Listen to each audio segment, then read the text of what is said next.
first, and then you're going to send them back home again and then bring them back again in the afternoon. So with all that said, 2:30 kind of sounded like the time that kept popping in my head. So we brought them back in at 2:30 p.m. on Saturday. Our mom's club, they provided a lunch for them, because that's the other thing you worry about. It's not a school day. What are mom and dad doing? What's the situation there? Are they working? Are they off doing something else? So you want to get some food in their belly. So brought them in 2:30. We fed them. We taped at 3:30. We left at 4:30. We kicked off at 7. And in the process, this man is also trying to reschedule youth games and figure out buses. And it was a lot of moving pieces. I was about 5 feet away from Athletic Director Darren Russell when this was all going down on a conference call. It was a lot of moving pieces. So, hey, be nice to your coaches and your administration when we got that. We all wanted to play that night, but we wanted to do what was safest, and we also didn't want to stay till like midnight, impossible. I don't think we would have gotten that game in with the way that it was. I drove home in some horrible weather. So, Coach, the good news is the game went very well for us. You know, you have a lot of positives there. Positives, negatives, anything you want to bring up from that great week two win, sorry. Yeah, so immediately the first thing you start pointing out to your football team is that how we were going to handle the distractions. You know, how are you going to handle the distractions of a week that was altered because of heat? Then you got a game that's rescheduled. So you try to turn it into a challenge of, hey, fellas, we've got this adversity. How are you going to deal with it? I've said all year long, I trust this football team. I trusted the fact that they would go home Friday, they would go to bed, they would get a good night's rest, they'd take care of their bodies, they'd show up ready to play on Saturday, and they did. We came out, we played very well. I think we had 2 penalties all game. It was 4 total penalties by both teams. We had 0 turnovers until late substituting. Started getting some younger guys in the game. We did turn it over once in that instance, but for the most part, penalty-free, turnover-free. I felt like we got better in all 3 phases of the game. You know, that was something else. You know, you looked at Clarksville from the week before. They didn't play great against Scottsburg their first week. New coach. You know, I kept telling our kids they are going to get a lot better from week 1 to week 2. But then right before kickoff, you know, I reminded them we need to get a lot better from week 1 to week 2. And I expected us to do that, and I feel like we did. Well, that's what you hope, that you improve on those adjustments that you have from week 1 to week 2. But then, your opponents, on the other hand, are also going to do that. You saw that really big with their special teams, which was kind of a sore spot for them. They make that up. Switching gears now, we go to conference play. This is one of the big ones we talk about, I know, every year. Conference, starting out up on the turf up there at Mitchell. What are your first impressions on the Blue Jackets? I know they've been dealing with some injuries. Coach Kling talked about in his interview, but I know that they're always a formidable opponent there. What are your thoughts on them? The first thing you look at when you watch the film and you look at the roster is Coach Kling's done a great job of getting kids out. They've got a larger roster than they've had in a couple of years. And when you start going through that roster, there's some kids that can run. And that's always scary. They've got some really nice athletes. They're running some more spread type of stuff, more so of that than they have in the past, which tells you that they've got athletes. They're wanting to get kids in space. They've got some nice runners. They've got some nice kids that can catch the ball, run the ball, and we're going to have our hands full. We're going to have to play, very disciplined football. And again, we got to get a little better this week. I mean, it's all about climbing that mountain, and we got to take a few more steps this week. You talk about taking steps. We have a lot of players that come up, and a lot of guys it is amazing to me every week who steps up and does so well for us. And it was a whole array of guys. I think there was like 3 or 4 guys in the Clarksville game who were within, it felt like, inches of a touchdown there, making big plays, and catches there. Do we kind of see that? Is that driving you guys in practice that, hey, everybody's got the chance, or does that make it, the practice is exciting? We've talked about before, at West Washington, we really don't care who scores as long as we score. And, we're not a big stat type team. We're not going to, try to really promote any single kid at stats. We want people to have to defend more bodies. We're going to spread the ball around. We like to get kids involved. We like to keep fresh legs in the game, and it's fun. It's fun when a lot of people are involved because you never quite know whose night it's going to be. We're very much so take what the defense gives us type of team, and I think our kids enjoy that. And to me, that's the type of team you want to build. I want people to look at the stat sheet going into the game and say, that they can't just point at one kid and say, this is the one trick pony. We take that away and we've got this team beat. I think we've got a ton of kids that are contributing and super proud of them. It's funny how the offense kind of MacGyvered their way through that game, dinking and dunking and guys finding theirs, and then guys breaking long runs, which was really nice, and finding every which way to score there. As the team progresses here, we've got the goal of, conference here. Do you have weekly goals that you guys have set? A little more, what is there a weekly goal you have even for this week? Well, we've got a set of goals for special teams, offensive goals, defensive goals. Our kids really hone into those things, and we give out helmet awards on Thursday. We're not a big Monday award type of team. Monday's a work day for us. I think we talked about that a lot last week, how we take the weekend off, then we get to work on Monday. Well, Thursday, right before we go eat dinner together, we hand out our helmet awards. And that's a big way of kind of rallying the troops again. We've beat them down for a couple days on Monday and Tuesday and Wednesday and Thursday. We start putting the rally caps back on, building them back up, and celebrating some of the successes they had the week before with some of those goals and things like that. And we've got several, and we could go through all those, but that would take a lot of time. I know it's something cool because even a kid who's not that superstar is ones that can earn them, but the kid who's working the hardest out there is something that really is rewarding. Yeah, they're all team goals. And it's all team-oriented. Some of the interesting individual goals that we have, just to kind of give you an idea of what we're trying to build here. One of our big individual goals of the week is Scout Team Player of the Week.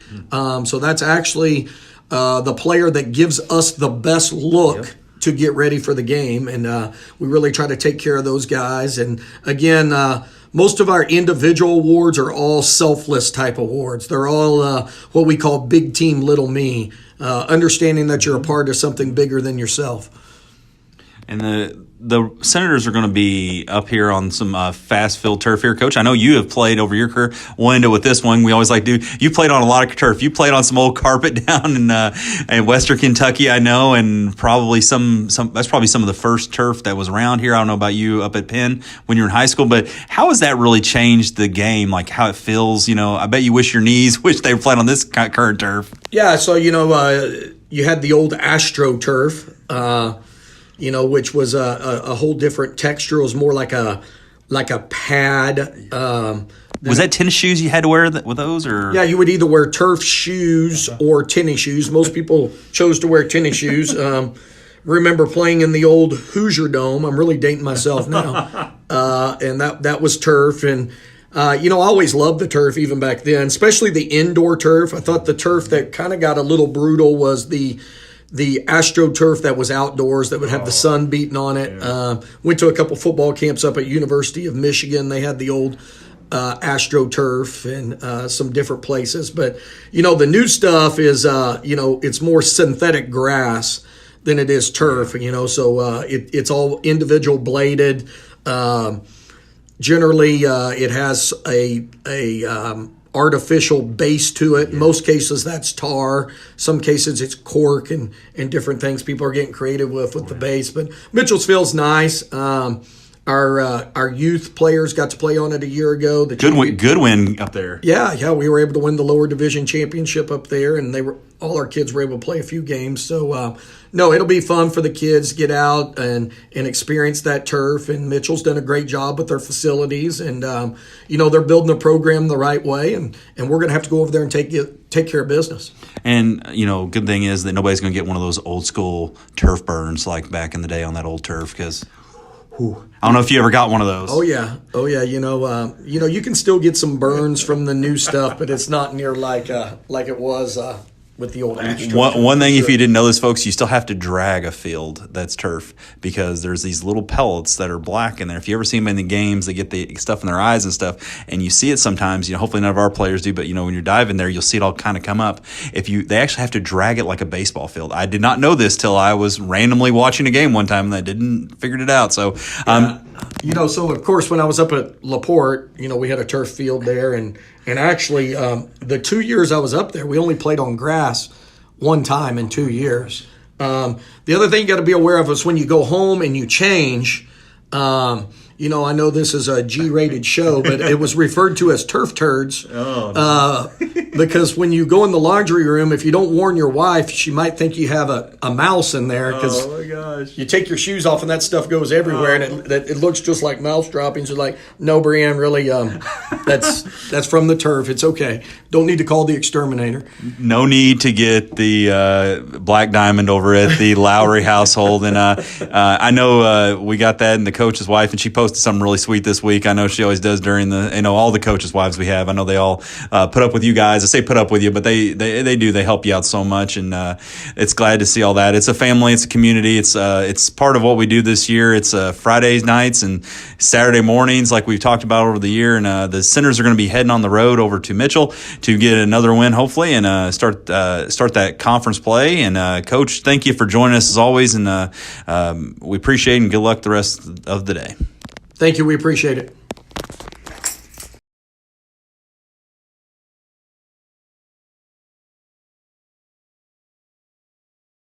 Playing the Mitchell Blue Jackets head football coach. Coach, last year I talked to you. You had just gotten done driving a minibus or something. This is a home game for you guys. Have you been out popping popcorn or getting hot dogs ready or anything? No, not this week. We've been dealing with some injuries and some setbacks and things like that this week. So it's been a little more hectic this week. Oh man, I hate that here. At least this year you were a road dog to start your coaching career at Mitchell. At least you've gotten some home games under your belt. That's got to feel good. Yeah, like I said, injuries last week just really kind of hamstrung us, and between that and trying to practice around that heat like everybody else was a little bit of a tester last week. So kind of nice to get back to some nice weather and maybe a little bit more normal week. That is something we're looking forward to, is actually a little bit of nice weather this week. And looking at your team, and you're now in your second year and you've been able to kind of mold them in your identity. You guys are spreading the ball out a lot and doing that. Who has really shined for you so far this year? That's healthy. Yeah, we've had a couple of guys really stand out. One of them is our quarterback, who is actually injured now, Ethan Turner. He had done a great job of running the offense, and then we lost him this past week. So it's that kind of hurts us. But then we've had some guys step up. We've had a couple of running backs step up. My youngest son, Jackson Kling's playing middle linebacker. He got injured in the game, but he'll be back. He's 100%. But he had an ankle. We thought he might have had a stress fracture in his leg, so we took him out, and he ended up not having that. So it was just an ankle injury. So, but he'll be back 100%. And then Gavin Robinson's really stepped up for us. Like I said, we've got a young group this year. Last year we had some veterans up front, but we're young this year. We're 20 to 25 kids on the roster are freshmen or sophomores. And that's, when you're playing, some upper division 2A, football there, you're going against some teams that are, they got some depth that have a lot of juniors and seniors typically. Those are the ones playing. How have you guys been handling, especially with that young team? I know this group of freshmen are going to be very talented one day for the Blue Jackets. We talked about them last year in depth. How do you handle that through the ups and downs with them when there's, if they make mistakes or, if there's something they just, are playing beat on because they're just younger? How do you handle that? Well, you just got to understand, and that's the thing is, as a coach and our coaching staff understands, with young guys, you're going to have young guy mistakes. So it's as much about teaching and mentoring and coaching them through it than it is, just kind of getting frustrated because they screw something up. So we spend a lot of time being positive with our kids, working with them. You have to, because a lot of our kids are, even our older kids, football wise, are still learning the game. So you've got to accept the fact that you're teaching the game. And I've told our coaches, and I've told our kids too, our coaching staff is going to model the behavior we want from you on the field. We're not going to give up. We're not going to lose our minds on the sidelines. We're not going to do that. So on the field, we've got to see that same thing from you, that behavior. And I know that was something, Coach, we talked about last year. You said how many games that had been lost in the past just because of, a mental mistake, not, just of, hey, a unsportsmanlike or something, making those little things change, in the right direction. You mentioned a lot of guys. Have you had anybody on the team that's been like a good leader for you, like a vocal leader for your team? Ethan Turner was probably our biggest vocal leader, but with him going down, we've had some other guys like Wesley Howlett step up. Seth Fountain has stepped up. Both of them are seniors, especially this week because we challenged them this week. We know we've got adversity, and we're getting ready to play a good West Washington team, and we're going to have to face adversity and understand that guys are going to have to step up. And so this week in practice, it's kind of been open season to see who's wanting to step up, and those two seniors have really stepped up for us. And then, like I said, a lot of our young guys have shown this week they are ready to bring it to the table. So you may see on Friday night at points where we've got some, our senior leaders out there and maybe about 4 or 5 freshmen on defense. Next man up mentality. That's where we're at. Yeah. And I told kids, I said, I'm going to play the ones that are going to do the things that we ask and give everything they've got to get on the field and get that win. Coach, creating that culture and community, and you talk about the football knowledge. I know that you've had that. You've gotten a settled in summer here now at Mitchell. How did that summer go for you? The season's already. By golly, we're already in week 3. But how did that off season go for you guys? It was much improved over last summer. As far as our off-season numbers were higher, our weight room gains were higher. Our practice numbers were very consistent all summer. I mean, we had guys, that were in like baseball season until the middle of June, but our numbers were always consistent and high. And we've kept our numbers fairly consistent. I mean, even through our injuries and our adversity, we don't have the falling off that we saw a little bit of last year. Well, that comes with being settled in for you, I know, and that's what we were talking about last year. It's kind of like a straight shot. It's a sprint to start this season. As you go, you've talked about the highs and lows with the young kids and getting them ready for conference play, which you guys have already had some, but it's a deep conference schedule here. What is your view as the PLAC as a whole this year? Well, I think there's a lot of talent across the board. There's not one team that's, I think, that kind of separates itself at the top. I think there's a group of teams that are together at the top. I think there are teams that could beat anybody on any given Friday night. You watch like I've seen Perry Central. They lost their first 2 games, but they played 2 teams from down in that PAC conference, and we know that PAC conference is really, really tough. So. Are they down, or are they, playing tougher competition? And then, where are they going to be once they start playing the PLAC? Paoli, they've played some tough competition right off the bat with Boonville. And they're in the SIA or the PAC too. So I mean, Springs Valley's played well the first 2 weeks of the season. We got a heavy dose of that this past week. Crawford County. I mean. Are they one of those teams that could, all of a sudden sneak up and get some wins? And we're right there too. So it just depends on any given Friday night. That's the great. That's a great way to put it, because that's the great thing about high school football. It's the parity we see in college football. Is kind of going away as we get. There's very few Appalachian states taking out Michigans anymore, but there's this parity that you have that's it's in high school football, which makes it so great, and I think that's what makes it really special on Friday nights.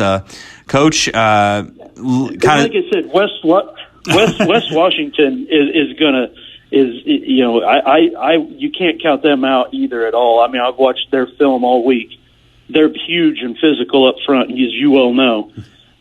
So, I mean, that between that and their quickness of their running game, I think West Washington can play with just about anybody.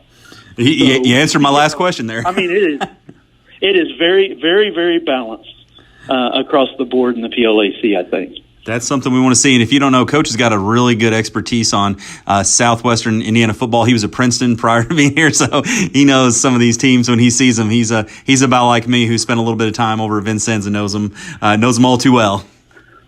Yeah, yeah. So he's got that. Coach, hey, I know I don't want to cut you've given me 10 minutes of your time here. This is what, please always show grace to any coach. He took time out of his lunch, the one time he had all day, to talk to me. So, hey, Coach, God bless you, and thank you so much for joining us. All right, thank you, sir. You have a good one.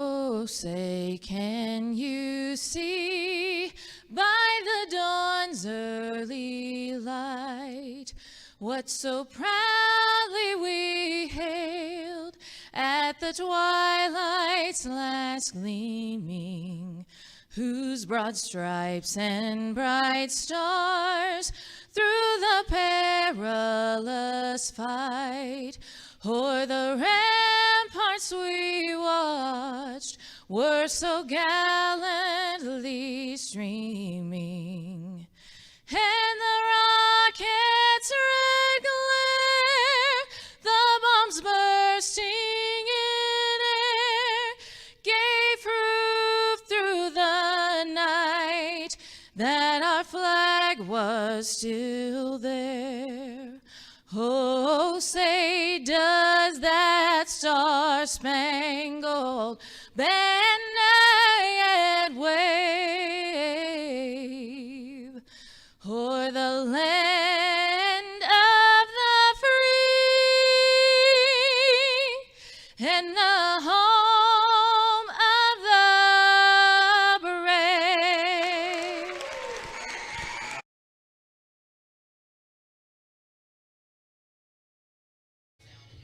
All right, welcome. We're live here at Mitchell High School here on Terry Cove Field. A beautiful Terry Cove Field has totally been redone since the last time I was here. They added turf to just about all their fields here at Mitchell, done a big upgrade to their sport and athletic facilities here, and done a great job with this field. As the professor and I are here tonight, Coach Mills unable to be here. We wish him the best. I know he's got some stuff going on. Yeah, I'm sure he's listening out there and tuning Yeah. in and watching. Wishing him the best of luck on what he's dealing with at the moment. Yeah, he's got a little. He's not in any danger. Yeah, no. Folks, we don't want you to think that, but he's had some things going on. There's been a little bit of everything going on this week. I've been down a little bit myself. Just different things going on around with illness, and it's that time of year when things tend to do that, and hopefully our kids are all good to go and ready to play the game tonight. As far as I know, they are. Yes. I know some of the coaches have had some issues this week with the similar things that I'm dealing with upper respiratory issues and that kind of sort of thing, but hopefully everybody's healthy here tonight as we get ready for a very important game for the Senators, coming in 2-0 on the year with wins over Eastern and last week down at Clarksville on a Saturday night. So Yeah. we've had a lot of different things go on. A lot closer drive this time. Even, yeah. Even It's just not one bad at time. all. Yeah, here at Mitchell. But great facilities, as we mentioned. The folks here have done a great job. They're always very accommodating here, and we appreciate that. Able to bring the live stream to you as well tonight, and that's that's great for our folks at home that can't get here to the games to watch, and you can watch it on the IHSAA TV and subscribe to any of those games and watch them around the state. So, we're glad to be a part of that and glad to be here tonight. We are missing our camera girl tonight. Yeah, though. yeah. I'm kinda missing her. Jay is at home, so Jay's kind of the behind the scenes. behind the scenes, crack the whip. Oh yeah, kind of yeah. Lady. She cracks a whip on me. Well, I can imagine. You're not the only one. Well, but I love Jay, and she done such a great job for us last Saturday of running the camera and things. we were shorthanded, but it's just me and you tonight, Yeah. so we'll be able to handle it. I mean, we've done it before. Yeah, so back to the old ways it's of like just, the just old two ways, people. but So just two of us, we'll get the job done one way or another.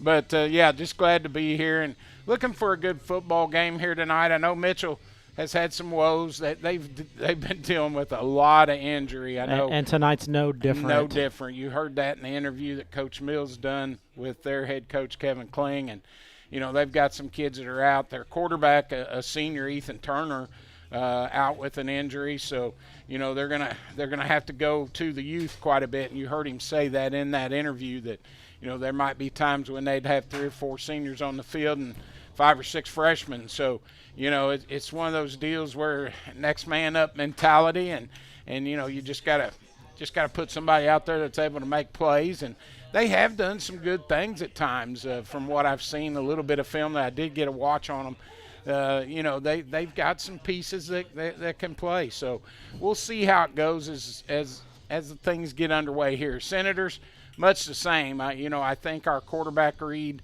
option offense has done a very good job so far this year against 2 pretty good teams. Clarksville down a little bit. They lost a lot to graduation, but Eastern I thought was really solid there in week 1. So, Mitchell's always been a ground and pound type football team that's going to come at you. They're not going to go away from what they do. And Coach Kling, a very good coach, he's been around for quite some time, and I'm sure he's looking to rebuild the program here at Mitchell. Yeah, and Mitchell is one of those teams that they have been traditional ground and pound, run right at you, run right up the middle, 3 yards in a cloud of dust. This year they still do that, but they spread it out just a little more than what they have in the recent past. So we're going to see some wide receivers out wide. With a new quarterback in, who knows what they're gonna do. That's what they had done the first couple of games, but with a new quarterback, you don't know what's coming at you. And you hit the nail on the head. The Senators have been able to run their quarterback option, very well. The senior Kenton Chase is able to read the end and pitch it at the right time and keep it at the right time. So it's made the offense look really good. But one thing that I'm really excited about for the Senators is their defense. Yeah. We've got a lot of talent on the offensive side, and the defensive side has kind of been overlooked. It's always been overlooked as these boys have been, coming up through the system. But the defense is, if you look, last week the what we would call the varsity defense put a shutout against Clarksville. Yes, absolutely. When we went to Eastern, we were undersized, but still our defense pushed their offense around. So it's one of those, I'm excited about the defensive side of the ball. Well, yeah, and I agree. That when you've got a guy like Mark Gibson on your calling your defense, you can't take anything away from what he's been able to do at West Washington. I mean, Mark Gibson has been a defensive coordinator for longer than most programs have total existed. Yeah, so he's got a lot of experience, and I think the thing that makes him really good is the fact that he's able to see what's going on, and at times our defense is a little bit of give, but don't break. Yep. And I think that's what makes it good. He's able to adjust and make adjustments here and there, maybe move some players here and there, and I think that's what makes him so good with everything. I can go back to the first JV game we played at home there against Scottsburg, and he was there. He doesn't miss a game, and he was down there, and the other guys were coaching, but he saw a couple things that our defense wasn't doing. He made some adjustments, and next thing you know, we're stopping that. So that's what he's good at, and I got to give all the credit to him. He makes adjustments as the game goes along, and we've seen it in games where we've been down, maybe at the half, and then our defense has come out and looked like a totally different bunch of people. So, that's the great thing about having that kind of leadership and that kind of coaching on your staff, and we've got a well-balanced staff across the board. Oh, yeah. And on that defensive side of the ball, it kind of goes as our defensive line goes. You've got J.G. Cruz clogging up the middle, and then Rolando Brookover on either side of him. He kind of flips back and forth. But those are 2 big boys that you've got to get moved. to really stop that run coming at you down the middle. So if that's the plan for the Blue Jackets tonight, they're going to get a heavy dose of JG and Rolo up the middle. Yeah, and then, you had some additions to that too. Everett Rocky come in. Yeah. He's a big, strong, physical kid. And, just – And how many teams would Everett be the third yeah. – Right. and he's just one of those kids that, has got a kind of a nose for defense. So he does a lot of things there too. Maybe not – he's not going to make every tackle, but he makes teams move their direction sometimes, and we've done a good job with that, being able to adjust. I was a little concerned with our linebacker play coming into the season because that was an area where we had graduated. Right. We lose some guys there. We lose a guy from last year that made probably 40% of our tackles at linebacker. Yeah.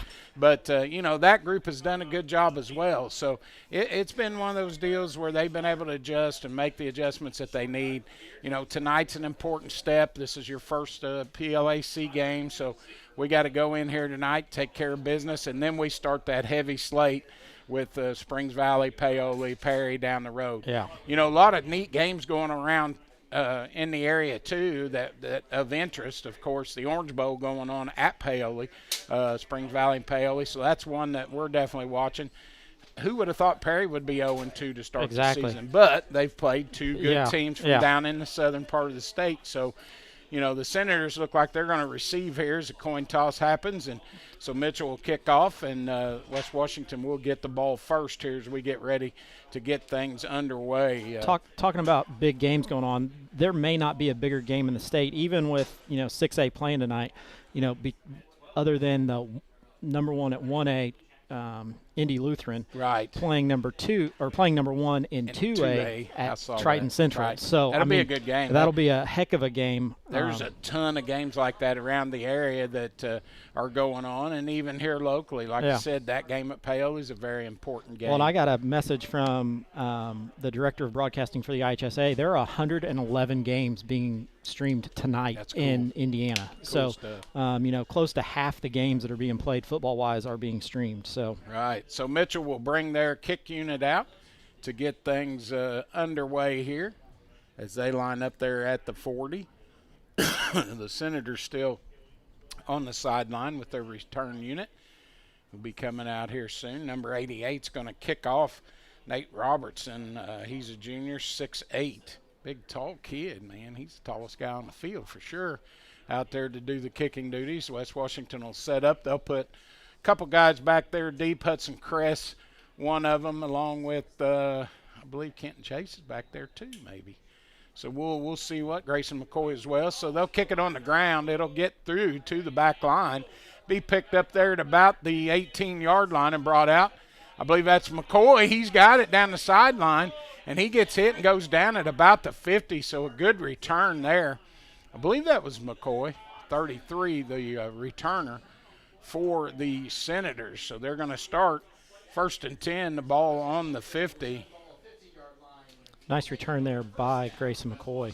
Was that McCoy? I think it was. That's who I couldn't tell if it was 30. Him and Miller, we get I them know. confused. It could have been 33 Miller and too. 32. I'm saying it was. You can check the camera and maybe the camera will tell it a little bit better. It was on the far side of the field away from us here. But Senator offense will start 1st and 10 on the 50-yard line on their side of the 50 here as we get underway. Kenton Chase will go under center, eye in the backfield. He'll take the snap, turn, hand it off, first man through, and, boy, they had a blitz coming, and they hit Hudson as soon as he takes the ball there, number 22 coming through for them, Gavin Robinson, on a blitz for no gain on the play. So to bring up a 2nd down and 10 for the Senators. Ball's still right there on the Senator side of the 50. Bubba, to make you feel better, I just got a message from Jay. She's at home. We've got a sick one. Our youngest one is sick at home. Oh, my. So she's at home with her, but she's watching online and listening to us. So. Good. I'm glad she's listening. She can keep us straight. Yeah. 2nd down and 10. They'll take the snap and turn, handoff in the backfield this time, and it'll go to Grayson McCoy. And McCoy will take it off the left-hand side of that offensive line and get it out to about the Mitchell 47-yard line. So he'll pick up a gain of about 4 on the play. Nice So run it's there gonna by bring up, Grayson. yeah, 3rd and 6 here. So 33 with a 4-yard pickup there. And we'll go 3rd down and 6 now for the Senators, trying to keep this opening drive going here. This time they'll go out of the shotgun as Kenton will step back there and take the snap. He goes, looks option, but he takes it. He keeps it on the read, tries to get the outside, and he does, gets a 1st down and more. Finally pushed out of bounds, and that's what Kenton's legs can do for you. He picks up about 11 yards on the carry there by Chase as he takes it all the way down to the 36-yard line. That's that quarterback option read that we have. Yes. That Kenton is so dangerous with. Looked like he was going to pitch it there, and he just tucked it and ran and was able to pick up the 1st down and more, gain of 11 on that play. So 1st and 10 at the Mitchell 36. Back under center goes Kenton. He'll take the snap, turn, handoff, first guy through, and boom, he gets hit right away. That was Kress. Looked like the ball popped loose, but I he think got the ball it back. did pop loose there, and Hudson was able to fall on it. So no gain on that play. Again, they've tried that on both 1st down plays. It hadn't went anywhere. Actually might have lost about a half yard, but anyway, it'll be 2nd down and 10 at the 36-yard line there for the Senators. As no score on the board here, just early in the 1st quarter, 9:38 to go. Senators will break the huddle, come to the line. Kenton Chase under center, eye in the backfield. Sets one guy out wide. He'll take the snap, turn. There again, another straight dive in the middle. And very little gain on the play, if any. There again, as Hudson just getting pummeled inside. Mitchell has stacked the center of that Yeah. line. They're saying you're not going to beat us with that dive up the middle. We're going to have to go wide to get anything there, it looks like. So that play didn't go anywhere. It'll be 3rd down and 10. Senators kind of go to a hurry-up offense here. Still an eye in the backfield. They'll set up here, 3rd down and 10. Kenton will go under center. Chase to take the snap. He does. Goes option. He pitches at the last minute. Gets it out there to McCoy, and he gets down close to a 1st down. Yeah, he's going to get about Yep. 9 there. Good tackle there on the play in the open field, but not before McCoy able to pick up at least 9. He's real close. Oh, they give it to They gave him. him a 1st down, so a gain of 10. So 1st and 10 for the Senators down at the 26. He got just enough for that 1st down. So McCoy getting the job done on that one. So 1st and 10. We haven't been able to do much on the first 2 downs. No, it's always been 3rd down. Yeah, so here we go. 1st and 10 at the 26. Kenton under center, eye in the backfield. He'll take it, gets hit right away, pitches at the last second. He got that ball away. Yeah. And, man, they're getting some penetration on the inside. We're going to have to stiffen up things there on the line. So McCoy, the ball carrier, as Kenton got hit before he Kenton even was able pitched. to pitch that one with a blue jacket on his back. Yes. So 2nd and 10, no gain. Ball still there at the 26-yard line. So we'll see what they do here on 2nd down. They give him about a half yard. Yeah. So we'll go shotgun this time. Trips formation, 3 receivers wide to the far side of the field here. As Kenton will take the snap, he'll roll out, looks option again, looks option. Now he keeps it, tucks it back up in, and takes it down inside the 20 to about the 19-yard line. Yeah, we'll see the spot. The Senators have gotten 2 pretty nice spots, so we'll see where they put this one down at. Bubba, you nailed it right on the 19. Yep, that's where they spotted it. So he gained about 7, we'll call it, did Kenton on that carry. So it'll be a 3rd down and about 3 now for the Senators at the 19-yard line. So Senators have been able to keep it going here. The 3rd downs have been huge, and now you're in 4-down territory. So Kenton will go under center, take it, turn, hand it off. Kress again, the ball carrier, He nothing. didn't get it there. They're just bringing the house on that inside run. I think we may have to throw it a little bit to open that up because they're bringing everybody. Everybody's crashing. There was even 2 safeties come screaming that time down inside. So no gain on the play as Hudson just they're all over Hudson tonight. He's not had much of a chance to get anything going. So it's going to bring up a 4th down and 3 now down at the 19-yard line. So we'll see what the play call is here. trips here to the near side. As Kenton will go out of the shotgun on this snap, he'll take it. He looks, option, pitches at the last minute, gets it to Kress. He'll cut the corner and get down to about it's close. 15. Yeah, he's right at the 16-yard line. It's going to be real close, but there's a penalty Oh, we're going marker. to get holding coming back. Yep. There is a penalty marker. So even if he does get it, it's still going to come back. So Yep, that's a hold. on the offense, there for a I was second, gonna the say official he almost started to point to the defense. yeah, that but would have not gone over real well with this no, Mitchell crowd. probably not. So that'll bring it back. It's a spot foul. He threw the flag there at about the 21, 22-yard line. But they'll move it back. It'll come all the way back to the 9-yard line. 29. So penalty.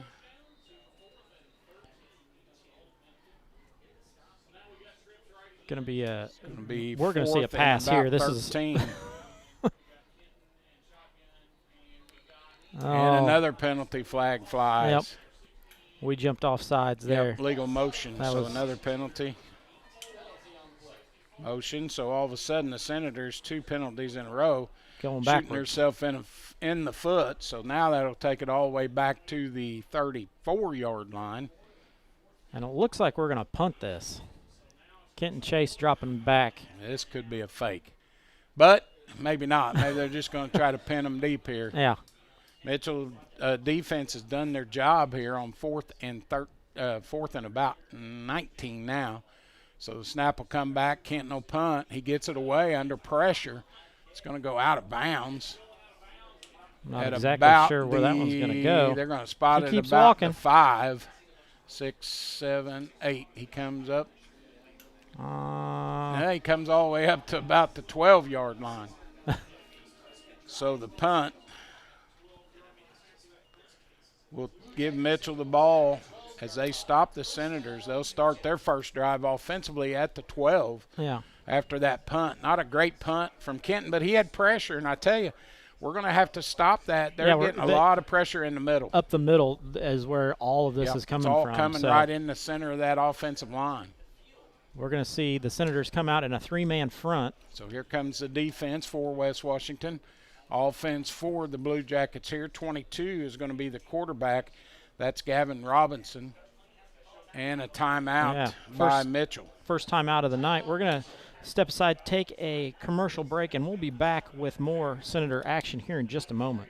Expertise, resources, commitment. At Sullivan Financial, we offer a team approach to financial planning, offering you a broader scope of expertise than you will likely find in any one person.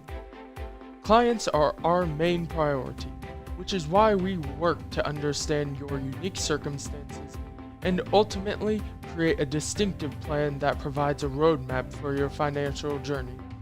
Located in Mitchell, Indiana, they can be reached at 812-849-2670. That's 812-849-2670. All right, so the Mitchell defense does their job. They get the ball back after the punt at their own 12-yard line. Sophomore quarterback Gavin Robinson in to lead the offense here for the, I believe that's number 18, the quarterback. Yeah, Right. they drop him back. They want to throw. Picked off, and it's Grayson McCoy, and he's going to score. So the pick 6 on the throw there, interception by McCoy. Yeah, they drop him back. He They want takes to throw, it in. picked Picked off, off and it's Grayson McCoy, and he's going to score. So the pick 6. They threw it right to him, and that was number 18. I said 22. I'm not sure if it's 18 or 10. I think it may tell be either. 10.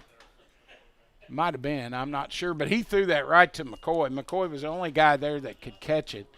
So McCoy with the pick 6 and puts the Senators on the board, so they get a break there. INT for the pick 6. So we're going to come in with Gavin Hunt to kick the ball away here as the Senators lead 6-0. Hunt will take it. The hold there by Cameron. Kick is up, and it looks good right down the That's center. right down the middle. And Gavin puts it through the uprights. So The Senators lead here 7-0 with 5:48 to go in the first quarter. We'll take another break and come back here on your home for Senator Sports, West Washington live stream and WWSR. In 2012, the Washington County Community Foundation began working on its next big initiative, Education Matters. The goal of Education Matters is to increase the educational attainment of adults residing in our county. The initial focus has centered on adults with some college and no degree. With the assistance of scholarships and a peer mentoring program, the foundation began helping adults return to college to complete their degree or obtain a certification in 2013. Realizing that strength lies in numbers, Washington County partnered with Clark, Floyd, Harrison, and Scott counties to create Education Matters Southern Indiana. This initiative continues to build. All right, back here live. So the defense does their job. One play for the Mitchell offense turns into a pick six by Grayson McCoy. He takes it 22 yards for the touchdown. Gavin Hunt adds the extra point, so it's 7-0 here in the first quarter. Hunt to kick off, a squib kick down the center, picked up there by the Mitchell returner. He brings it right up the gut, and pretty good return as he brings it out to about the 38-yard line. That was number one, Malachi Goodman, the freshman, on the return. So the Jackets will start this drive at their own 37, we'll say. So they are going with number 10 at quarterback. Okay, it is 10. We're all over the place with that. Wow. Cam Gilstrap, the freshman, in there at quarterback. I thought it was 18, but they're just kind of hard to read, the numbers there. But he'll start there. Gilstrap will take the snap, turn, hands it off, 22 the ball carry, gets hit in the backfield, now reverses back the other way, but he's tackled from behind as the Senators come in to get him up at about the 39. Got a yard or two. He ran a long way to get a yard. Yes, he did.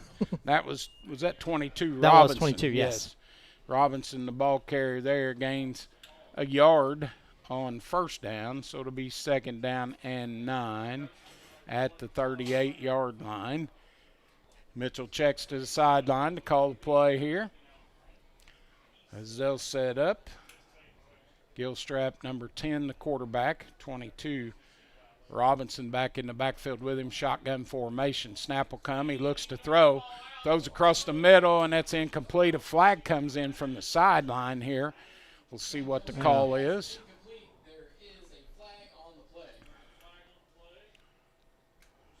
Looking to see. I still haven't seen a signal on what it is. No, nothing yet. Yeah, they're looking to It's West against Washington. Mitchell, I believe, because they're looking to see if we want to decline or take the penalty. It might have been a motion penalty. Yeah, we're going to decline that, it looks like. So going to bring up 3rd down and 9. So the pass there by Gilstrap is incomplete, but penalty is declined. So it'll be 3rd down and 9, still there at the 38-yard line. As those split receivers, 2 wide to the far, 1 to the near here. Gilstrap will take the snap, turn, hands it off, and boom, and he gets hit right away. A Senator through there. That's Tyler Miller.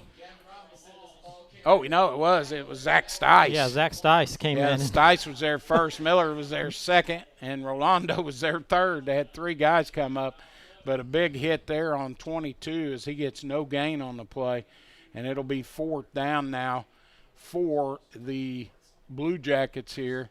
A loss of 2 on that carry. Looks like they're in a punt formation. Looks like 22 is going to punt this one away. So 4th and 11 back at the 36-yard line to punt it away here. Snap will come back. It's a good one. He'll get it off. That was Robinson, the kicker. It's a high kick, and it bounces, takes a backwards bounce off that turf. And it's finally touched there at the 45. They're going to spot it at about the 40. Yeah, he didn't touch it till it come back there. Yeah, so one official was a little off on the spot, but that ball took a bounce off that turf and went backwards. You could see it there on the camera if you're watching with us. Nobody touched it until it landed at about the 46-yard line. They're So, still talking. Yeah, they're it still over. talking about it. But that's where it was touched. Right. So that's where it has to go. It took a bounce, a favorable bounce for West Washington. Exactly. This is a senior officiating crew here. We've seen them a couple of times at regional. So 46-yard line, 1st and 10 for the Senators, leading 7-0. Offense back out. Kenton Chase under center, takes it, turns, hands off. Nope, kept it himself, and now he's going to get smothered. That time Hudson squeaked through. that but may have been the best time to hand it off. He didn't have the ball. And Kenton's going to go down for no gain on the play. I thought he'd give that one, but Yeah, I he did didn't. too. Probably should have give it. But anyway, that's that read. He's reading those key players, and that time, he just didn't hand the ball off there. Thought it was smart to keep it, and 2nd down and 10 now. No gain on that run by Kenton. So still here at the 46-yard line. Senator offense will break the huddle, come up. Under center goes Kenton Chase. Sets a man in motion, rolls back, wants to throw. He's got time, he's got a man open. There's McCoy. He catches it, and then it's a touchdown as he takes it in. It has been all Grayson McCoy. McCoy with his Break the huddle, second come up. score of the Under night center goes here Kenton on a Chase. 2nd down Sets a man and in 10. motion. He Rolls was the back, Senator wants to star throw. He's student got of the time, he's day. got a man Yeah, he open. There's was. McCoy. It has He been catches it, Grayson's and day. it's a touchdown And he as he passes takes all the it way in. down It there has been for all a Grayson McCoy. 54-yard touchdown strike. So McCoy has scored twice, and it's 13-0 here at the PAT coming. As Hunt will come in to kick it away. Well, no, I think they kept the offense out there Yeah. this time. Yep, they did. Nope, there's Hunt. There he is. He's going to set her down now. I wasn't sure there. I didn't see Kenton. So I didn't when you think- see Kenton come off, when usually, he comes off, that means they're kicking. So Hunt to kick it again. Snaps down. Kick is up, and that one got touched, blocked. So that one got a hand on it. Mitchell got somebody through, and we're still having a little trouble with them penetrating the center of that offense. Right. So the score will stay 13-0 here. With 3:12 to go in the first quarter, we'll take a break and be back here. Is your ride not as reliable as it used to be? Eddie Gilstraps is the place to go. With 80 years in the auto industry, we know how to get things done. At Eddie Gilstrap Motors, we have an unbeaten level of commitment to buyers. Unmatched customer service, a wide array of new and used inventory, and various financing options are just a few of the ways in which we serve our customers. Give us a call at 877-227-9421. That's 877-227-9421, or just visit our website. All right, back here live in the first quarter, Grayson McCoy has been the man of the evening so far. He's caught 2 passes for touchdowns, one from the Mitchell quarterback on an INT, pick 6, and this second one here from Kenton Chase on a 54-yard touchdown strike. The PAT was no good the second time, so it's 13-0 here in the first quarter, and the Senators to kick off again. Hunt will approach it, kick it deep. Going to be fielded back there by Malachi Goodman at about the 20. He'll bring it out. Got to see him. He gets to his sidelines. Got a couple guys to beat. He gets hit and finally goes down. Way down here, Hunt, the kicker, Hunt, has the to kicker, take is him the one down. who brings him down. All the way down here at about the 40. They say he stepped out there at about the 46-yard line. So we have a penalty. We got a flag marker. on the field, Yep, too, We do so. have some laundry. That may come back. Yeah. Blocking the back. Blocking the back is kind of what- signaled. Yep. So that's bad because that was a great return Yeah, that was by a Goodman. really good return, but it's a spot foul. And then That's a block in the back. It's going to go back 15 yards, all the way down to the 27-yard line. So that flipped the that field about hurts 40 things. yards. Yep, because he had it all the way down to the 40, inside the 45 at about the 44. So now they'll start at the 32-yard line. So that penalty on the kick. So they had to send someone off the field. So they'll set up at the 32, 1st and 10 for the Jackets here. As they'll set up here, out of the shotgun once again, Cam Gilstrap. Well, I think we got a new quarterback, 9. 9 back there now, Cale England, the senior. He'll roll out, looks to throw, got pressure, gets away from it, and able to pick up decent yardage out to about the 35-yard line. Going to be 2nd down and, what, about 4? Yeah, so number 9 there with a 6-yard, give him almost 7 on the run. So it'll be 2nd down and a long 3 here now. Ball out at the 35-yard line. As England will go out of the shotgun again, hands it off this time. Robinson, the ball carrier. He gets hit right away, smoked in the backfield, and he goes down for a loss. Senators found him in the backfield real quick. Robinson been unable to get much going there as he loses about 4 yards. It seems like both teams are not able to control the middle with their offense. The defense is coming right up the middle on both sides of the ball. So it's going to be a 3rd and 8 back at the 30-yard line. Shotgun formation here as England will take the snap out of the gun. Snap will come. He rolls out, wants to throw. He's going to air it out. He throws it up, and it's another pickoff. It's going to be intercepted, and I believe – is that McCoy again? I couldn't see the number over there. I'm pretty sure it's 33. Nope, 5. That time it was 5. So that was picked off there by Jackson Cameron. Nice pick there by him. So number 9 on the interception as he throws it down, Cameron with the INT. The Senator offense comes back on the field with 1:41 to go. That's plenty of time for them to score here before this quarter So Mitchell ends. not having any success throwing the football at all is the 2nd interception. The first one for a pick 6, that one picked off by Cameron, and the Senators will start 1st and 10 at the Mitchell 43-yard line. So we'll set up there. Kenton will roll out, wants to throw. He's got a man. He airs it out. He's getting it down there to Titan. Williams was coming back for it but couldn't get there as that one kind of got high in the hand there of Kenton and just didn't get there. Mitchell was giving chase to Kenton, and Kenton let that one go just in time because as his arm started going forward, he got hit in the back, which is what caused that to wobble how it did, to leave that ball just short.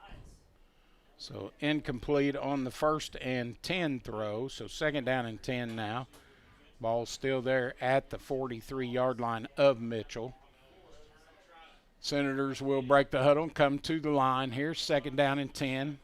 High in the backfield here. Kenton goes under center, takes it, fakes it, keeps it himself, goes around the right end. He's got plenty of running room, takes it into the secondary as he's hit and taken down, cleared down by about the 20-yard line. Do we have a flag? Yes, we do. And that's the growth that we've seen with Kenton because before he wouldn't have lowered his shoulder and ran into somebody. He would have stepped out, but he gained an extra 4 yards on that. Hold. It's not going to help because it's all going to come back because of a hold. Yep. But Kenton still lowered his shoulder and ran over somebody. Yeah, on he that gained one. about 25 yards on that carry, and then the flag was thrown there at about the 37, so that's going to bring it back to about the 47, where it'll be 2nd down and about 14 now.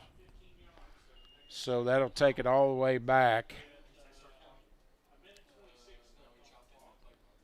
Senators come to the line here. 2nd down and about 14 for West Washington. Snap will come here. He'll turn, hand it off in the backfield. It goes to McCoy. Breaks a tackle or two and into the secondary before he's hit and brought down. So he got a big chunk of that back about where the flag was thrown. Yeah, he picked up about 10 on that one. So a 10-yard pickup there by McCoy. On the 10-yard run, it'll bring up a 3rd down and about 4 timeout here by the Senators. With 1:09 to go here in the first quarter, we'll take a break as well and be back here. Senators lead at 13-0. United Producers, Inc. We are the largest livestock marketing company in the world. We currently have 17 auction markets and 23 direct buying stations across Indiana, Kentucky, Ohio, Michigan, Tennessee, and Illinois. Our goal is to market your livestock to maximize your dollar while implementing animal safety procedures. To find your local market, visit our website at uproducers.com or contact Ryan Batt at 812-620-0769. Again, that is 812-620-0769. Farmer owned, farmer values.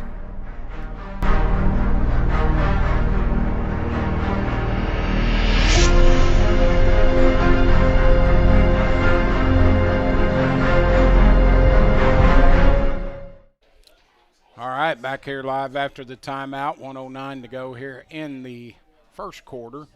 Senators 3rd down and 5. They'll hand it off. It'll go to Kress, the ball carrier, and he loses a couple yards. Yeah, he just couldn't get around that corner. He was trying to get out wide, and he just couldn't get there. He's had trouble. They've been all over him tonight, so takes it back to the 39. It'll be 3rd down and 6 now at the 39-yard line for the Senators. No, that'll make it 4th down and 6. Yeah, 4th down and 6. It was 3rd down before, so 4th and 6 here. So Kenton will line up, trips formation here to the near side. He'll go out of the gun. Snap will come here. It does. He turns, fakes a handoff, keeps it himself. He's going to run it. He goes around the end. He's got running room, got a good block there. He may score. He's down to the 10 and finally drug out of bounds inside the 10 at about the 9-yard line. So a 40-yard run there. And that's where Kenton is so dangerous. 30-yard run. You know, he decides to keep that one and gains 40 on it. Before it was just a straight quarterback run and gained, 36 that was called back with a hold. So, he's just so dangerous once he gets into open space. And he's just so deceiving. He does a great job with the read and does a great job hiding that football, and he takes that one 30 yards for a 1st and goal now at the 9.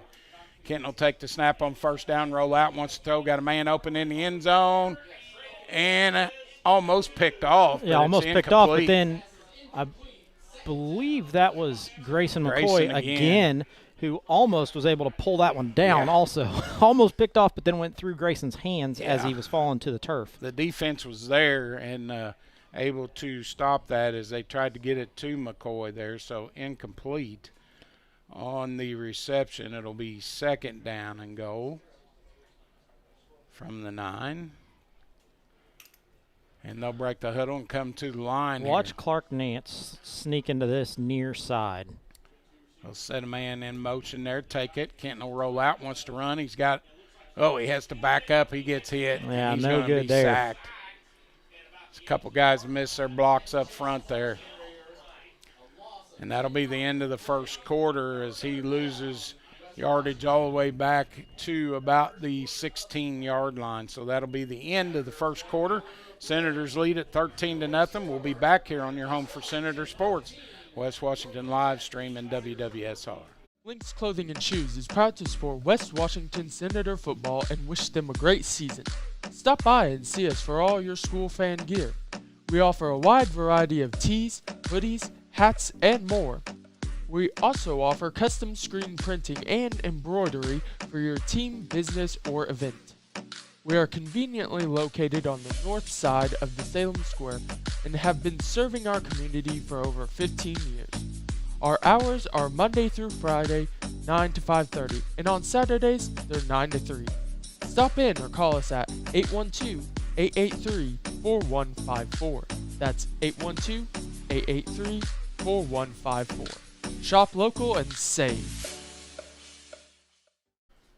All right, back here live to start the second quarter. Senators up 13-0. Had it 1st and goal at the 9, and then a loss of 7 on that 2nd down play. So it'll be 3rd and goal at about the 16-yard line.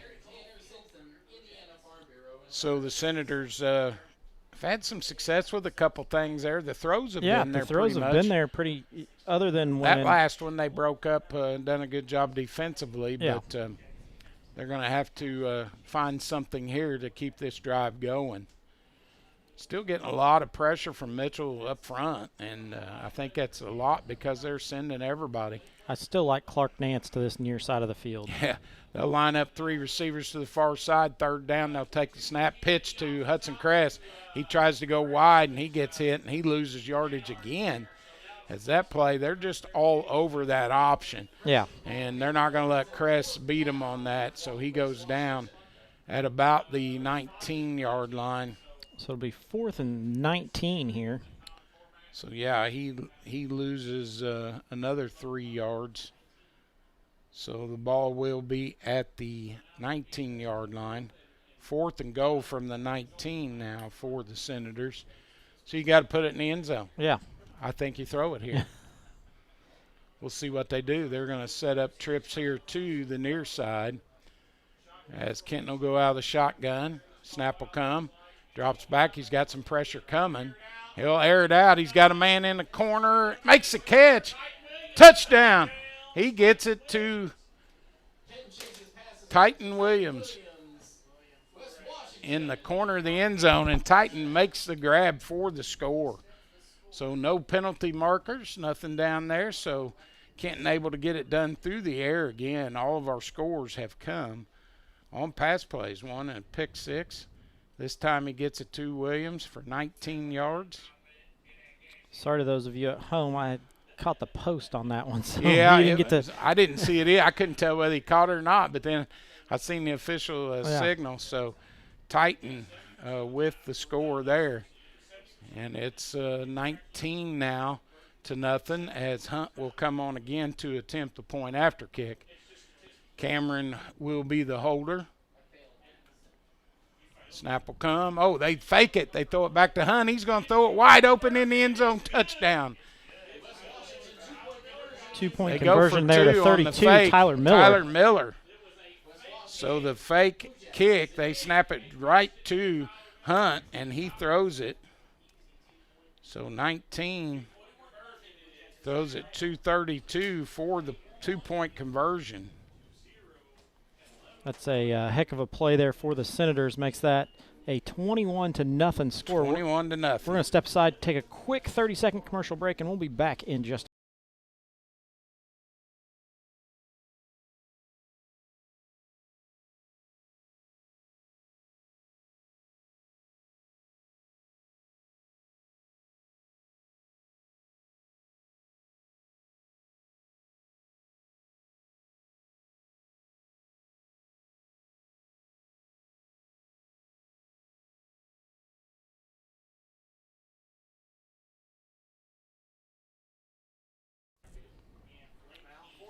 back here. Yeah, go ahead. Back to live action here. I'm still right. At Mitchell, where the Senators have gotten out early to a 21-0 lead over the Mitchell Blue Jackets. It's been a Grayson McCoy show for 2 of those touchdowns. Long run and a catch for him. Just not quite an answer yet for Mitchell. Nope, they haven't had an answer. We'll kick off again. Hunt will approach it. He'll kick it. It's a line drive squib down the middle. Picked up there by Goodman. He'll pick it up at about the 5, bring it out of there. He's got a little bit of a seam, breaks a tackle. Flag coming in, but he goes out of bounds up here at about the 33-yard line. But yeah, I think we're going to get a block in the back. Yeah, I believe that's going to be another penalty against Mitchell. Oh, hold. So a hold against Mitchell on the return. And the flag lays at about the 27. So that's going to take it back inside the 20 to about the 18-yard line. So 1st and 10 there for the Jackets as they're trying to dig out of a deep hole here, down 21-0 with 10:57 to go here in the first half. Jackets will set up here again. England at the quarterback position, so he'll go out of the shotgun. Snap will come back, he'll turn, hand it off, and 22 Robinson, the ball carrier again, brings it across the 20 out to about the 22 or 3, but another flag over there. That's a nice run for Mitchell just to get some room going, get some offense moving forward. That's going to help them with their False offense. start, though. It's going to negate that run. They just can't seem to buy anything at the moment. So he gains about 3, but the 5-yard penalty is going to take it back.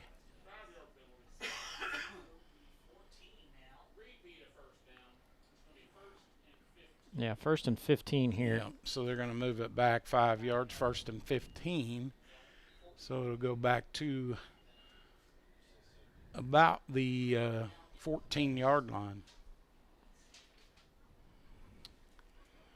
So 1st and 15 for the Jackets here. England will go out of the shotgun. Receivers wide to each side as he'll set up back there.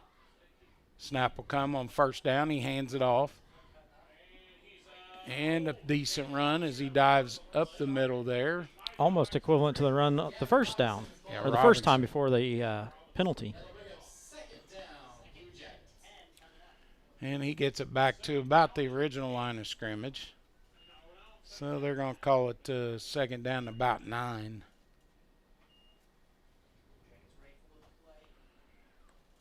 Senators flipping the defense here. If you just saw Rollo move to the opposite side, so a 6-yard pickup there on the carry. Snap comes back to England. He looks to throw. Throws it again. Oh, and a great catch made as a reception goes up there. Number 14, Ashton Lumen, makes the grab. So 9 getting it out to 14 there. Up to about the 34-yard line. So a 14-yard completion there from that's a England. first down for them. That's their first down of the night. So ball up at the 34-yard line. So they'll set up here. Out of the shotgun, England will go. Receivers wide to each side. Robinson in the backfield with him. Snap will come. He'll turn, pitch it to Robinson. He'll try to go wide. Gets around the corner and finally pushed out of bounds at about the 36 there. Senators do a really nice job of stretching that play out, waiting for the next line of defense to get there. The 3, I guess you would call them defensive backs on that side, really pushed that play out wide. Grayson McCoy goes up and just keeps stringing that play on out. So 2nd down and 7 now up at the 37-yard line for the Jackets here as they'll set up here. 2nd down, 7. England out of the gun again. Robinson back there with him. Receivers wide to each side. Snap will come here on 2nd down. He rolls out, got some room. He may tuck it. He's going to run it. He'll get a 1st down and more as he gets it up past the 45 to about the 47-yard line. So the quarterback gaining about 10 yards on that carry. Yeah, Zach Stice steps up to stop that. So the 47, he gains 10, and it'll be 1st and 10 for the Jackets. So they're starting to find a little bit of offense here. They're figuring out how to move the ball against this Senator defense. Well, in that situation, our linebackers didn't come up. Yeah, they they were dropped looking back for him in to pass, throw, yeah. And he didn't. He just tucked it and run, which was a smart move by England there. He'll set up again now. New set of downs here for the Jackets. 1st and 10. Snap will come. He wants to throw, rolls out, looks. Got pressure coming, and Stice, or was that Stice or was that Miller? That's Nope, Tyler Miller. Miller comes up to make the hit. Yeah. Probably lost a yard. Yeah, Tyler Miller is not – he's one who's looking to hit somebody, so he lowered his shoulder and ran right into England there. So he loses a yard on the 1st down play. 2nd down and 11. Ball back at the 46-yard line now of the Jackets. They'll set up 2 receivers here on the near side, 1 to the far. Here's England will go out of the gun again. Robinson back there with him. Snap will come. He drops back, wants to throw, hits the flat. Catch is made there by number 3. Breaks a tackle. He's got the sideline, and he just shoestring tackle out there. Yeah, number 4, that's Hayden Morrow Hayden over there. Morrow comes up to make the hit, but not before he's able to pick up about 14 yards. Blue Jackets do a nice job. Their wide receiver there makes a double move, which our DB on that side bit on and then was able to make that catch. So they're into Senator territory now at the 40-yard line of West Washington. 1st and 10, another new set of downs here for the Jackets as they've got some offense going now. Snap will come. On 1st down, England will take it, looks to throw. He throws out here to the flat. Catch is made again by 3, this time a little better coverage by the Senators. Both Senators over there to get that. Grayson McCoy and Jackson Cameron. Jackson Cameron. He picked up 3 on that, but that was way better than the 14 they got on the last play. So. Absolutely. 2nd down and 7 now at the 37-yard line of West Washington. So England will set up again here. On 2nd down, out of the shotgun, Robinson in the backfield with him. Snap will come back. He'll take it, turn, hand it off. Robinson, the ball carrier, off tackle he goes. And he picks up about 3 or 4 yards. Hunt was coming on a blitz on that side, and they ran right at the blitz. So he picks up about 4 yards on the carry. Be 3rd down and 3 now for Mitchell at the 33-yard line. So big 3rd down here for both teams. Senators trying to get their defense off the field here. England will set up in the gun. Snap will come back. It does. He rolls out, wants to throw, got time, looks, throws, got a man open. Oh, and he gets hit. A good hit there by Grayson McCoy. Yeah, Grayson McCoy right there. He popped the guy right when he caught it, number 40, the intended receiver, Jackson Kling. But he couldn't hang on to it there, so it's incomplete. Mitchell's going to go for it here. You know, they're down 21. They're on their side of the field driving, so, you know, they need 3 yards here, and anytime they've gained yards, we haven't stopped them for less than 3. So a timeout will come here with 6:24 to go in the first half. Jackets will take one. It's still 21-0. Senators here in the second quarter. As your American Family Insurance agent, Michael Long can offer you dependable auto, home, business, and life insurance, as well as other insurance products. He's big enough to serve and small enough to care. His team and their unique backgrounds, trainings, and experiences have prepared them well to help meet your insurance needs. Additionally, as residents of your community, they understand how important it is to be there for you. Together, they are building strong partnerships that help everyone succeed. When it comes to your car insurance, you deserve more than a card tucked in your glove box. That's why American Family Car Insurance goes beyond a piece of paper or an app to give you smart, customized coverage and real peace of mind. No matter how your life changes, you can feel comfortable you will have the right auto insurance protection and support every step of the way. Not sure how much or what type of coverage is right for you? Michael Long is the person to talk to. All right, back here live, 6:23 to go here in the first half. Senators up 21-0. Mitchell, though, on a drive here. This is the best drive they've had offensively. But they're facing a 4th and 3. The ball at the Senator 33-yard line, so a big 4th down here for the Jackets here. England out of the shotgun is how they'll go here on 4th down. And a flag. Motion. Somebody moving in the backfield, they say. We're going to get a lineman moving. Looks like 79 maybe moved. He might have bobbled as he went down, so that penalty hurts. So now we're going to be 4th and 8. Yep. 4th and 8, they'll move it back to about the 38-yard line on the 5-yard penalty. So 4th and 8 now for the Jackets, so they're going to have to get more yardage here to keep this drive going. England out of the shotgun. Snap will come here. It does. He'll drop back, wants to throw. He's got time now, tucks it. He's going to run it, goes to the sideline, and he gets pushed out before he gets to the first down. He's not going to get to the first down marker. And that'll be a turnover on downs.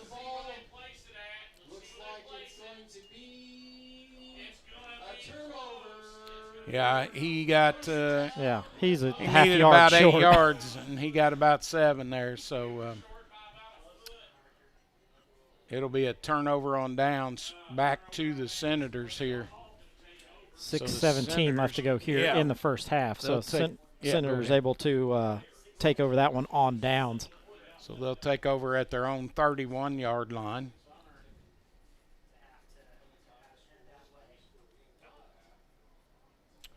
So 1st and 10 West Washington at the 31-yard line.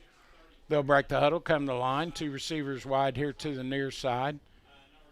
Snap will come there to Kenton. He'll drop back, wants to throw. He's going to air it out. Got a man down there. Oh, just overthrew him. Overthrew Grayson McCoy. Tried I to believe get it it was. to McCoy again.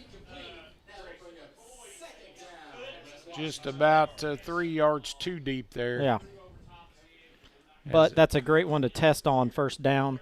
You know, you're up 21, air one out, see if he can run underneath one. So 2nd down and 10 now from the 31-yard line. As they'll set up there, Kenton Chase will go under center once again. Takes a snap, turns, keeps it himself, breaks a tackle, now breaks another one, drags the guy forward, able to pick up about 3 yards up to the 35. Almost a 4-yard pickup. Yeah, Kenton pulled a couple with him on that, so. He made something out of nothing there as he got hit in the backfield. So a 4-yard pickup.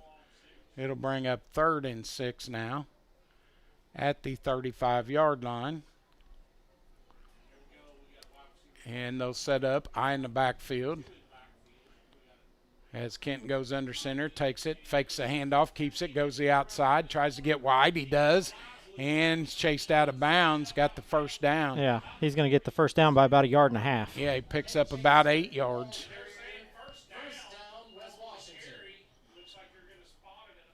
So a good pull there.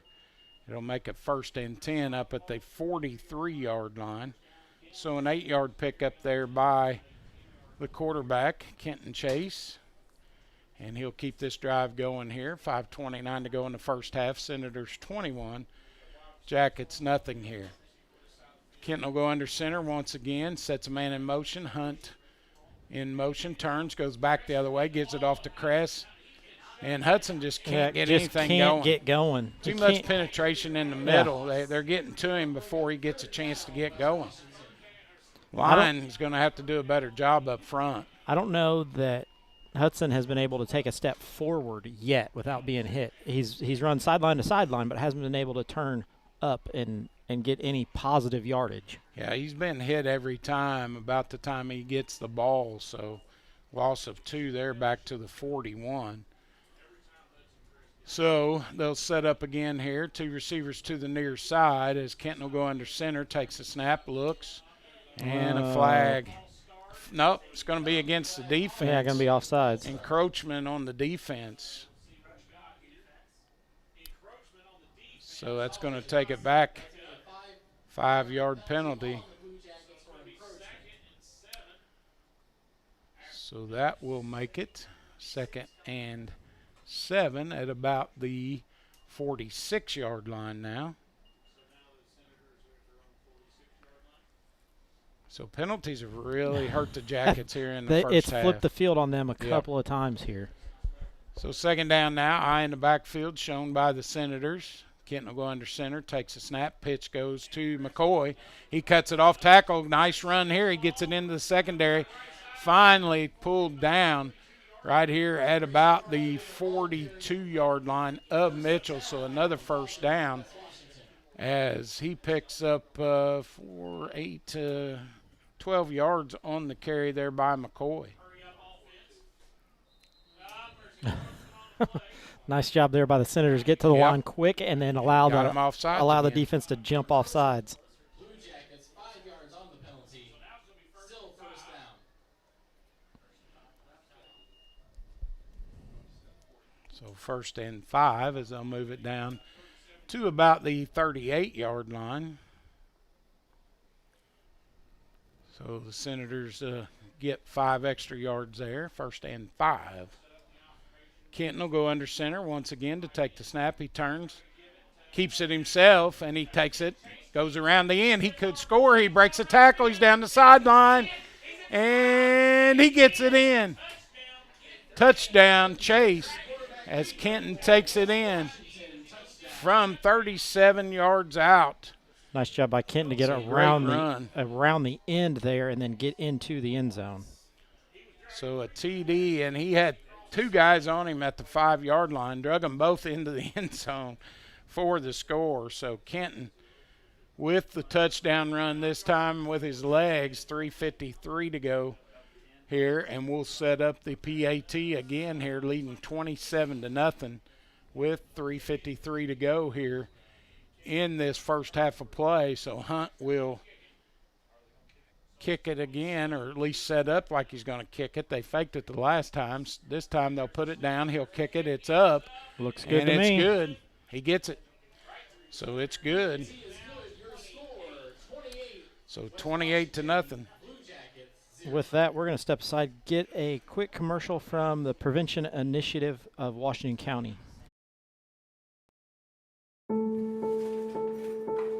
We all make choices. When it comes to alcohol, kids make choices whether to drink or not.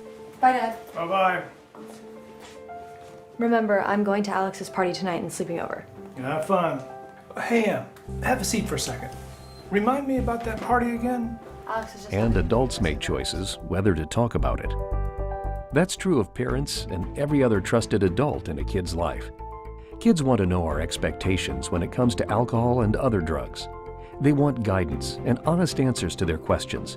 And it makes a difference when the message is consistent and part of everyday conversations. So talk with your kids and help lead them on a positive path. Because when you talk, they hear you. For more information about talking with your kids about underage use of alcohol and other drugs, visit underagedrinking.samhsa.gov.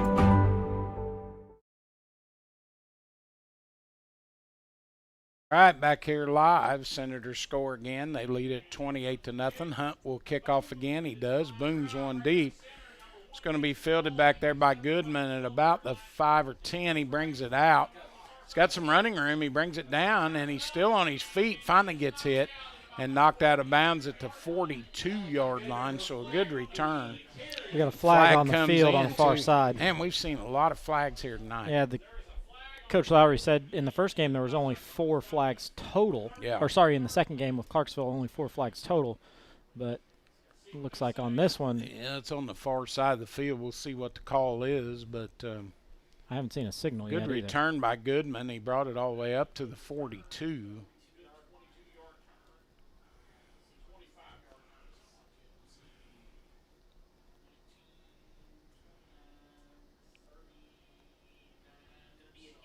Kind of personal foul like on the it's Senators. Against West Washington. Against West Washington. First down, Blue Jackets.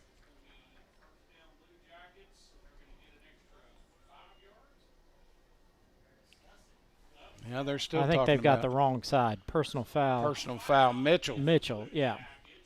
Personal foul, Blue Jackets. Yeah, going to go backwards on this one. Not Flag lays at about the 39-yard line. He returned it out to the 42. Not sure what the personal foul was for. But that's going to take it back 15 yards. I didn't see what it was, and I didn't see the signal on what it was either. That was a great return there by Goodman, Yeah. and now that negates it, takes it all the way back to the 24-yard line.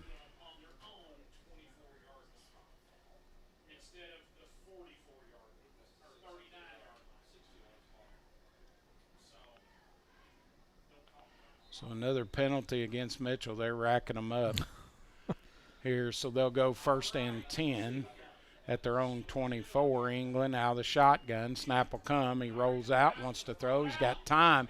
Hits his man in the flat, but a good hit. Good hit. As we come up, Hudson Kress.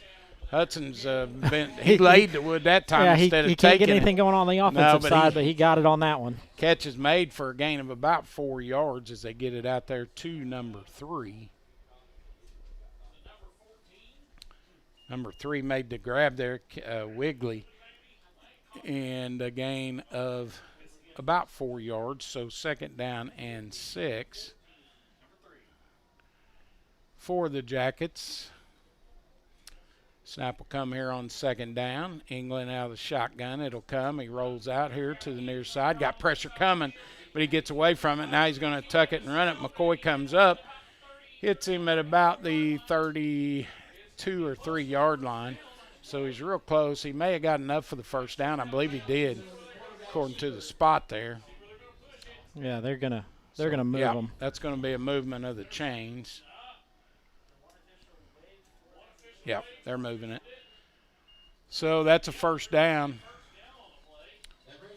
As he picks up about 7 yards on the carry.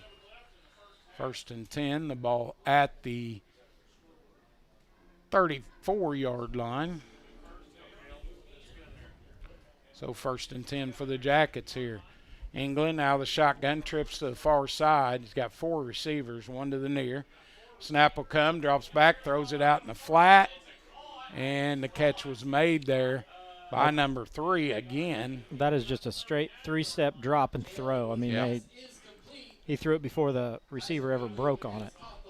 Gain of about 4 yards, so it'll be 2nd down and about 6 for the Jackets at the 37-yard line, 38-yard line.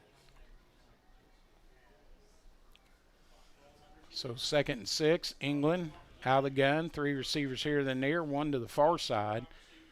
As the snap will come, he'll roll out, looks to throw, got pressure coming from behind, gets it out here in the flats, got a man open, makes the grab there. Close to another first down. Another first down for Mitchell here. So a gain of 6. So 1st and 10 up to the 44-yard line. You can see Coach Gibson on the far side not liking that his defense is giving up that throw there. Yeah, you're going to have to fill up quicker with the linebackers. They're just throwing underneath the coverage there, and they've done a good job with Wigley coming across and making that grab. So 1st and 10. At the 44, England out of the gun. Snap will come. He drops back, pressure coming. He gets it away, and he hits his man. In the secondary, makes a grab there at about the Senator 40-yard line. And they're going to spot it actually the 39. 1:38 to go here. Once the chains get set, the clock will start rolling again. So a 17-yard completion there as the catch was made. So 1st and 10. England out of the gun again here. Snap will come in Senator territory. Ball to 39. Snap comes. England will roll out. He's got all kinds of room. Cuts it back up, and he gets hit. Yeah, Zach Stice there. Goes down. Stice filled that one real quick. Takes him down for no gain on the play. So 2nd down and 10. Timeout taken here by Mitchell with 1:13 to go. That was their last one, so we'll take a break and come back here. It's 28-0 West Washington with 1:13 to go in the first half. At Eddie Gilstrap, our customers are family. Rated in the top 6% nationwide in Ford dealers, we pride ourselves on our no-pressure environment, honesty, and integrity. Come see us today and discover why we're different. Eddie Gilstrap Motors. Michael Long with American Family Insurance offers auto, home, business, farm, and life insurance, which includes motorcycles, boats, ATVs, UTVs, classic and antique autos, renters, manufactured homes, rentals, along with event coverage such as weddings, golf hole-in-ones, conferences, and much, much more. He's licensed in Indiana, Ohio, and Florida. For more information, look him up on Facebook to see insurance tips and to sign up for his agency giveaways. Michael Long, American Family Insurance, all your protection under one roof. All right, back here live, 1:13 to go in the first half. Senators 28, Jackets nothing. Jackets moving though. They've thrown the ball here quite a bit on this drive, and that 17-yard completion sets them up in Senator territory at the 39. 2nd down and 10 now. England out of the gun. 3 receivers here to the near, 1 to the far side. Snap will come. It does. He drops straight back, wants to throw, hits his man out here in the flat, Robinson, and he makes a grab, breaks the tackle, and finally goes out of bounds at about the 35-yard line. Going to be 1:05 left to go here in the first half. So 9 that time, throws it out 2:22. Going to be third and third and 6. about 6. So he gains 4 yards on the reception, and the ball at the 35-yard line. England out of the gun, 1:05 to go here as he got out of bounds and stopped the clock on that reception. So he'll set up here. Snap will come. He drops back, wants to throw. Going to throw across the middle. Oh, nice play there as Hayden Morrow come up to tip that one away. Yeah, Hayden was right there with his hand on it. Trying to hit it to 14, and it falls incomplete. Good play there by Morrow as he knocks that one down. So it'll bring up a 4th down and 6. Ball still there at the 35-yard line. Mitchell trying to get something here before the half. They'll have to convert here with 1:01 to go. Snap will come here. England out of the gun. 3 receivers wide to the far side. Snap will come. He drops back, got pressure, and throws it way up in the air. And he caught it. That one. He catches it at about the 1-yard line. So he gets it down there to Goodman. And a great catch there. We had people on top of him. That was just a great play by Goodman. 2 guys right on top of him and unable to stop it. So a 34-yard reception.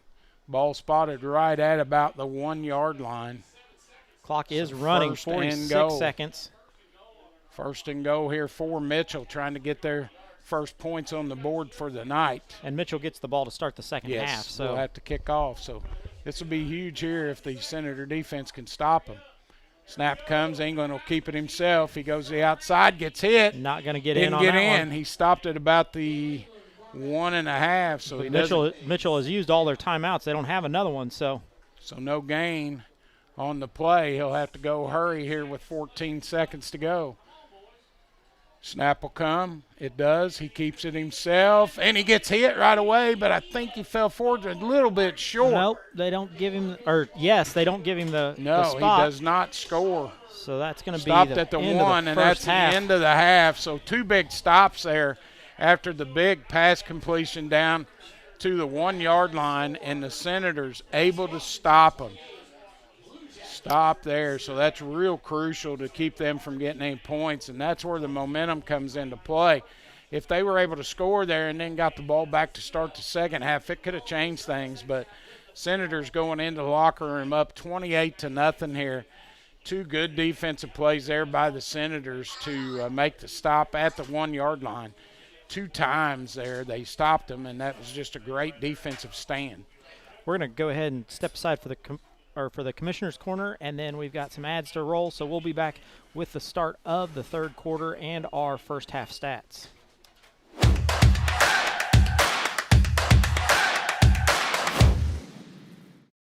It's time for the Commissioner's Corner, an exclusive weekly conversation about Indiana high school sports with the Commissioner of the IHSAA, Paul Neidig. Now for an up-to-the-minute report about what's happening in the constantly changing world of high school sports, here's Coach Bob Lovell with Commissioner Paul Neidig. Welcome back, everyone, to another edition of the Commissioner's Corner, our weekly conversation with the Commissioner of the IHSAA, Paul Neidig. And Commissioner, traveling this week, you got a meeting with your colleagues around the country and state associations, kind of a yearly gathering. I'm curious as what some of the hot topics, big agenda items are for this meeting. First of all, it's great to get out and spend a little time with my colleagues here in the Midwest and learn from them. Right. You know, there's not a lot of us that do this work, and you know they do phenomenal work in their states, and hopefully I can learn a few things and maybe change what we do a little bit,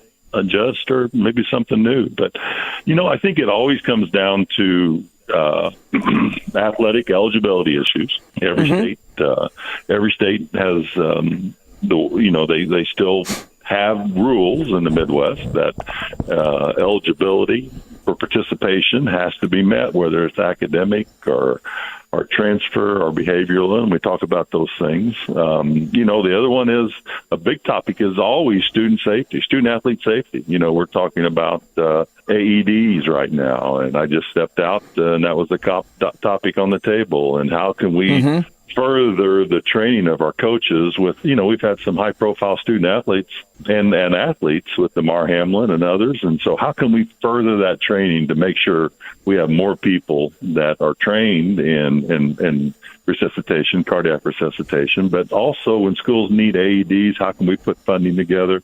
How can we support schools and to make sure that their schools are equipped to safely handle a medical emergency of a student athlete? And so that's a big topic. And then, how schools celebrate state championships, how different states are going to do that, and how you class sports. And, it's just a menagerie of things. And we have 11 states with us here today, and they'll be making presentations on what they think is working well in the state. So it's really just a phenomenal opportunity to learn. It's kind of an interesting way of looking at it, too, in a sense that your jobs as state associations is to help facilitate the rules that member institutions have instituted. And in the background is obviously this is competition, and when there's competition, people want to win.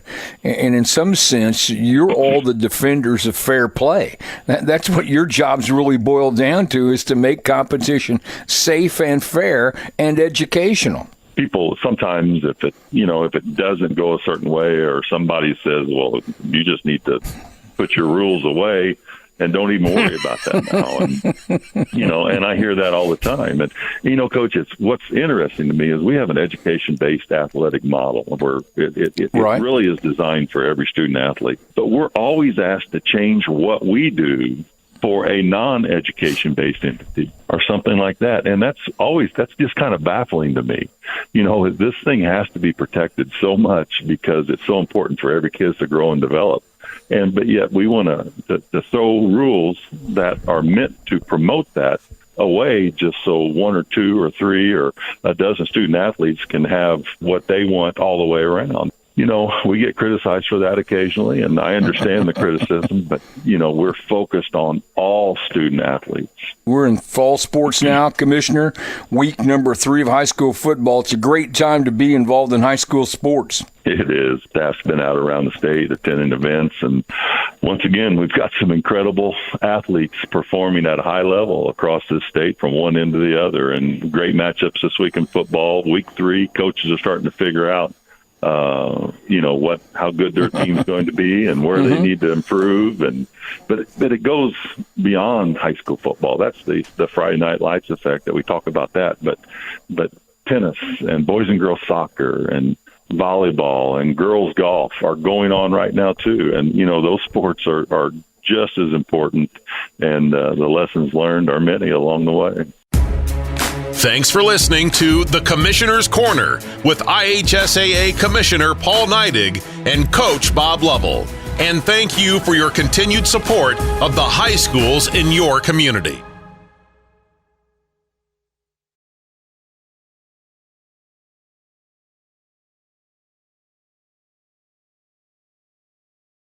Expertise, resources, commitment.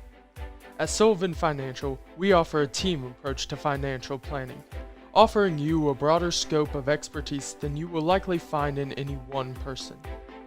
Clients are our main priority, which is why we work to understand your unique circumstances and ultimately create a distinctive plan that provides a roadmap for your financial journey. Located in Mitchell, Indiana, they can be reached at 812-849-2670. That's 812-849-2670.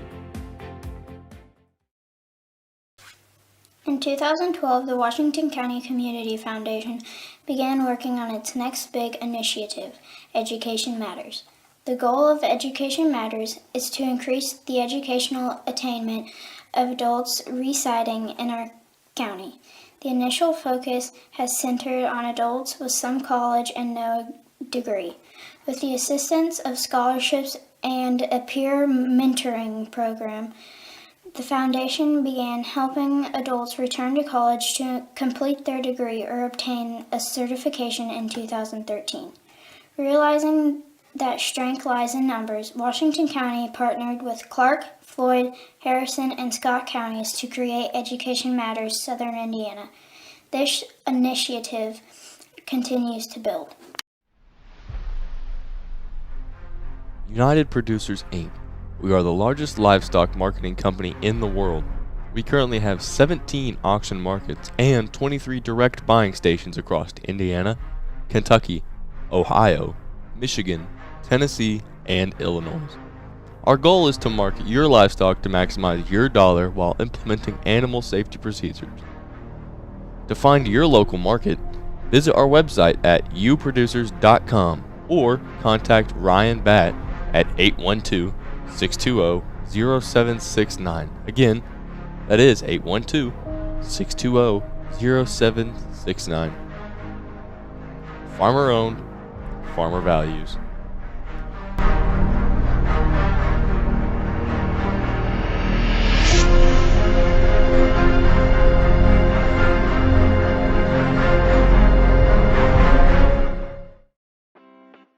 Is your ride not as reliable as it used to be?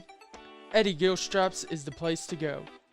With 80 years in the auto industry, we know how to get things done. At Eddie Gilstrap Motors, we have an unbeaten level of commitment to buyers, unmatched customer service, a wide array of new and used inventory, and various financing options are just a few of the ways in which we serve our customers. Give us a call at 877-227-9421. That's 877-227-9421, or just visit our website. Lynx Clothing and Shoes is proud to support West Washington Senator football and wish them a great season. Stop by and see us for all your school fan gear. We offer a wide variety of tees, hoodies, hats, and more. We also offer custom screen printing and embroidery for your team, business, or event. We are conveniently located on the north side of the Salem Square and have been serving our community for over 15 years. Our hours are Monday through Friday, 9 to 5:30, and on Saturdays, they're 9 to 3. Stop in or call us at 812-883-4154. That's 812-883-4154. Shop local and save. As your American Family Insurance agent, Michael Long can offer you dependable auto, home, business, and life insurance, as well as other insurance products. He's big enough to serve and small enough to care.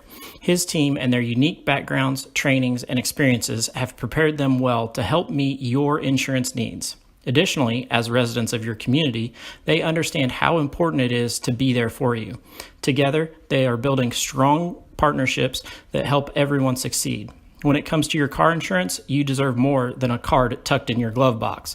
That's why American Family Car Insurance goes beyond a piece of paper or an app to give you smart, customized coverage and real peace of mind. No matter how your life changes, you can feel comfortable you will have the right auto insurance protection and support every step of the way. Not sure how much or what type of coverage is right for you? Michael Long is the person to talk to.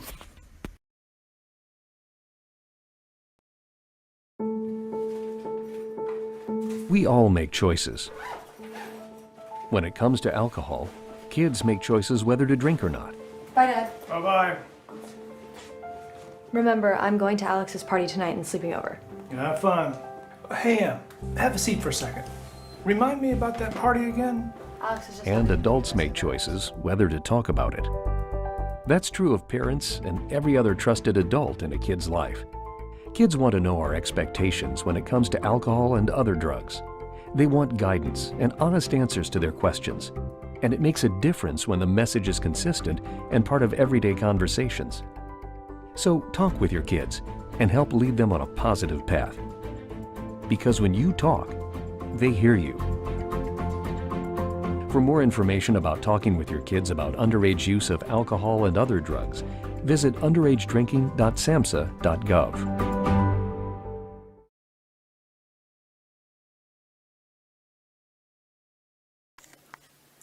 In 2015, we launched the Dolly Parton Imagination Library. This is phase 2 of the Happily Ever After project. With the assistance of several local donors and sponsors, along with 5 years of fundraising by the Washington County Youth Foundation, we finally had enough resources to launch the service. The Dolly Parton Imagination Library is a free service that mails age-appropriate books to all required Washington County children under the age of 5. Although the faces of the leadership of the Washington County Community Foundation have changed over time, as is always the case with any healthy, thriving organization, the core values and mission remain the same. We continue to work diligently to assist our donors in creating a legacy that is meaningful to them.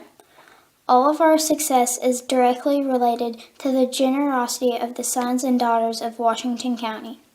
We will continue to help our donors give back to our community through our foundation and improve the quality of life in our county.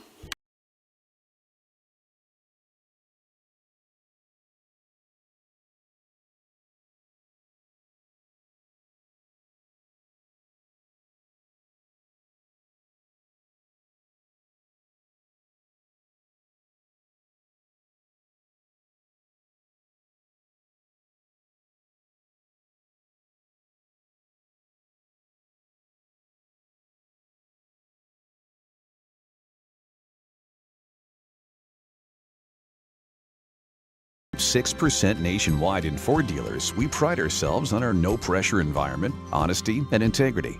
Come see us today and discover why we're different. Eddie Gilstrap Motors. Clothing and Shoes carries a wide variety of items from name brand clothing and shoes to sports apparel and sporting goods. We offer custom screen printing and embroidery, free gift wrapping, alternations, and layaway. Our hours are Monday through Thursday, 9 to 5:30, Friday 9 to 6, and Saturday 9 to 5. We are conveniently located on the north side of the Salem Square and are a family-owned and operated business. Stop by and see us today, 812-883-4154.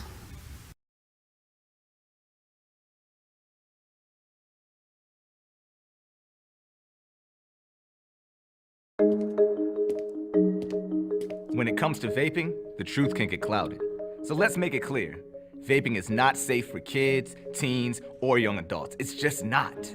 Because vaping can put microscopic particles into your lungs. And dangerous things like metals and volatile organic compounds into your body.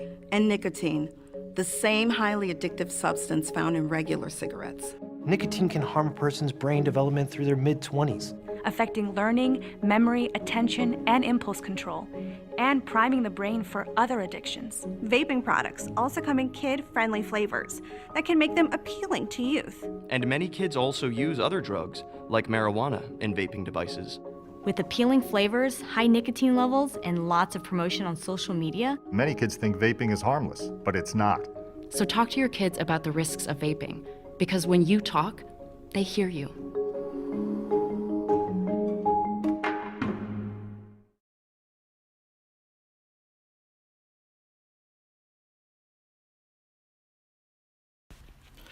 Michael Long with American Family Insurance offers auto, home, business, farm, and life insurance, which includes motorcycles, boats, ATVs, UTVs, classic and antique autos, renters, manufactured homes, rentals, along with event coverage such as weddings, golf hole-in-ones, conferences, and much, much more.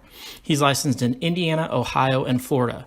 For more information, look him up on Facebook to see insurance tips and to sign up for his agency giveaways. Michael Long, American Family Insurance, all your protection under one roof.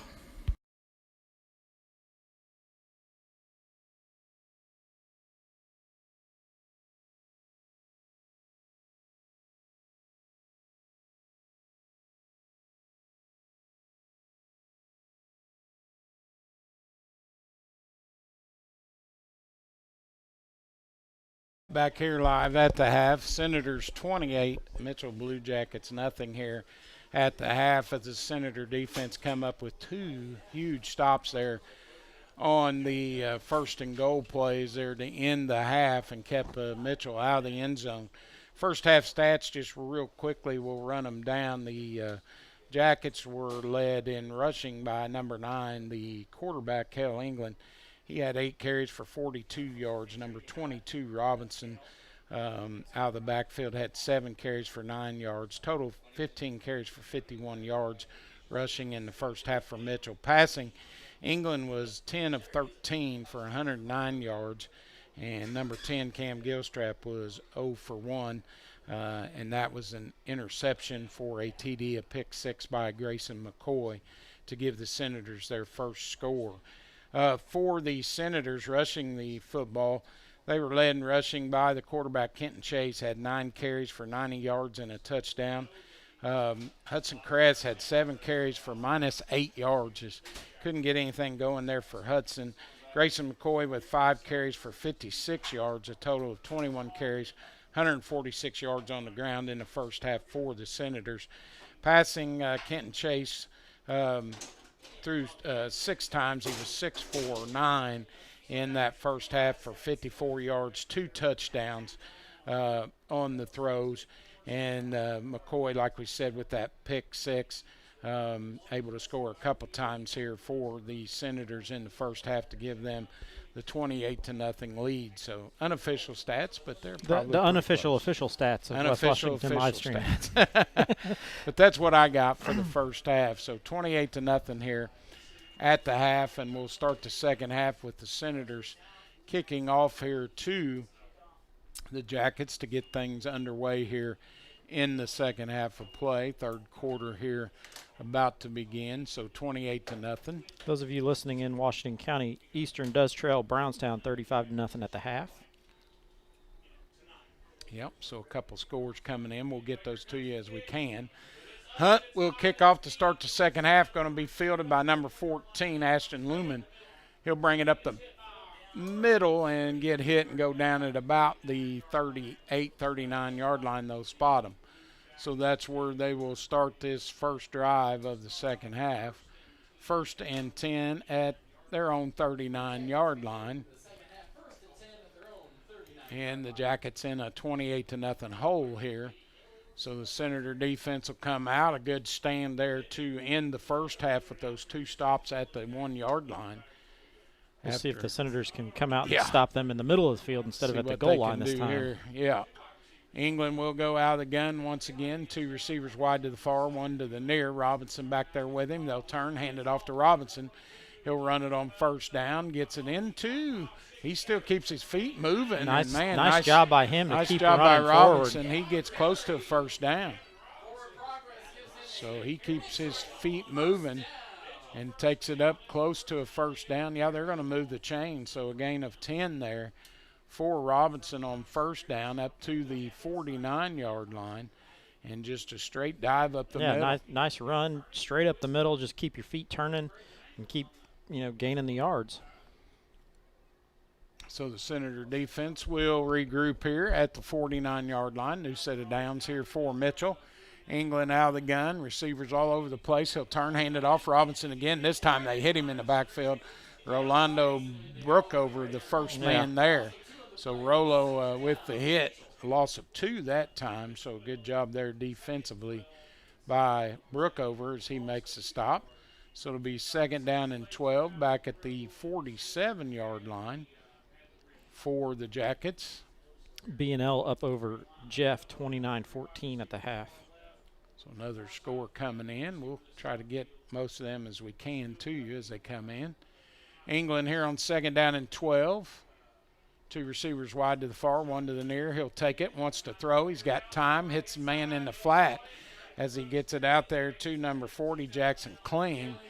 Kling pushed out of bounds after a gain of about 6 yards. So he hits Kling for a gain of 6. It'll be 3rd down and 6 for the Jackets. The ball at the Senator 48-yard line. So a big third down here for Mitchell if they want to keep this drive going. They'll put 2 receivers here to the near side, 1 to the far. England out of the gun. Robinson back there with him. He'll take the snap, wants to throw. Oh, almost picked off there by Hudson Kress as he tried to get it Senators clean. get their hands on that one. Yeah. As Kress almost pulled it in. Number 20, Zach Stice there as well. So it's incomplete. North Harrison up 28-6 at the half over Corden. Yeah, and the Big Cat Classic, they call that one down there. So 4th down now and 6 for the Jackets. And they'll go for it here on 4th down. England out of the gun, takes a snap, wants to throw. Got a man now, he tucks it and he runs. He gets hit and goes down. Yeah, not going to get good that job one, there. so They stop him right in the center. Tyler Miller and Rollo are both there to stop that one. Both theirs. England tucked it at the last second, tried to run, no gain. And so he might have got a yard, but it's going to be a turnover on downs for the Jackets. So the ball will go back to the Senators. 1st and 10 at the 47-yard line. So the Senator offense will come back out here. 28-0 our score here with 10:26 to go here in the 3rd quarter. All Senators at this point on the board, so the offense will come back out. We'll see what they can get going here on this drive. I'd like to see Hudson get going a little bit. I'm sure his confidence is down, but he's been getting hit in the backfield. So 1st down, eye in the backfield. They'll turn, hand it off to Kress. He'll go wide, got a little running room. Now he cuts it back up the seam, gets to the outside, and he's finally drug out of bounds all the way down at the inside the 20 at about the 19-yard line. I'd say that'll work. That works, and that's what Hudson needed. We said, we wanted to get Hudson going. Well, a big run like that will get him going. So a gain of about 29 yards to the 19.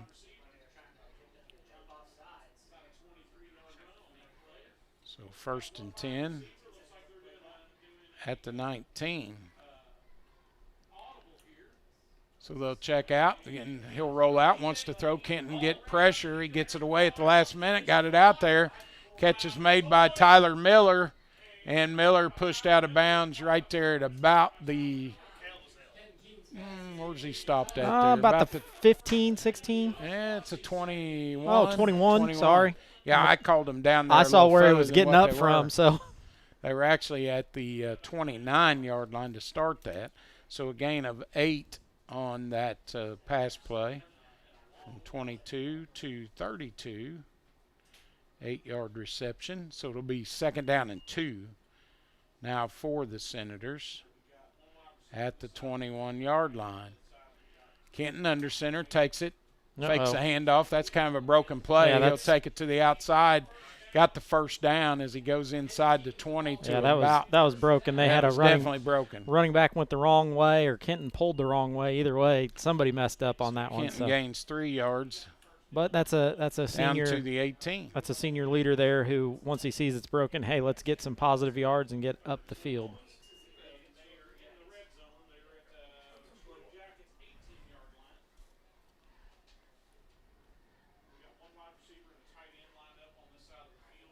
So 1st and 10 now.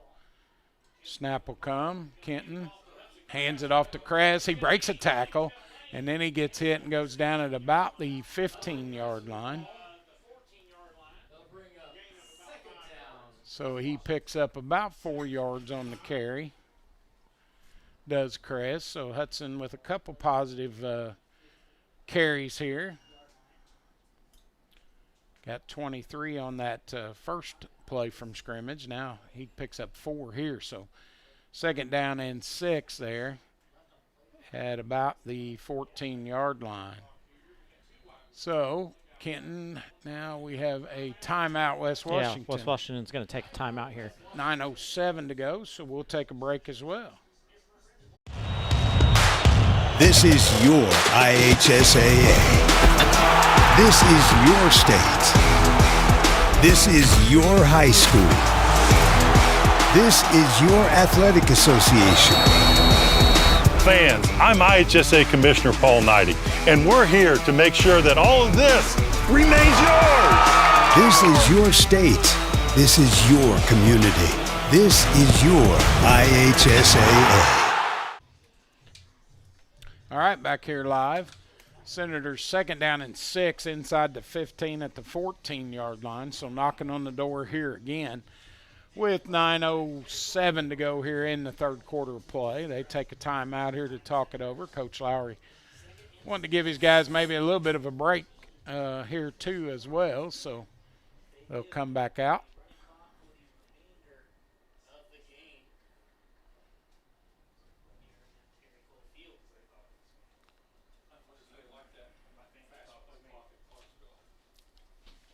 And 2nd down and 6. They'll start the play clock now, so Senators have to hurry here as they get the play from the sideline.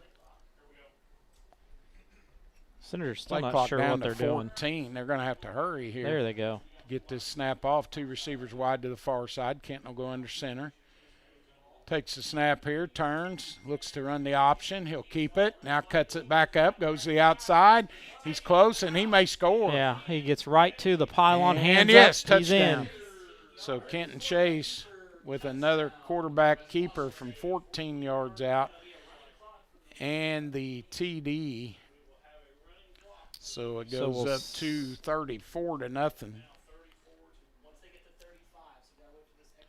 So 34-0 here with 8:58 to go. Yeah.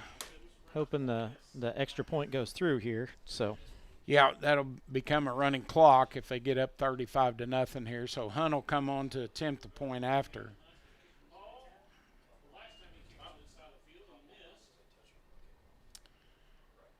Snap will come. It's a good one. Holds down. The ball is up off his foot. Looks like it went through. And it went through.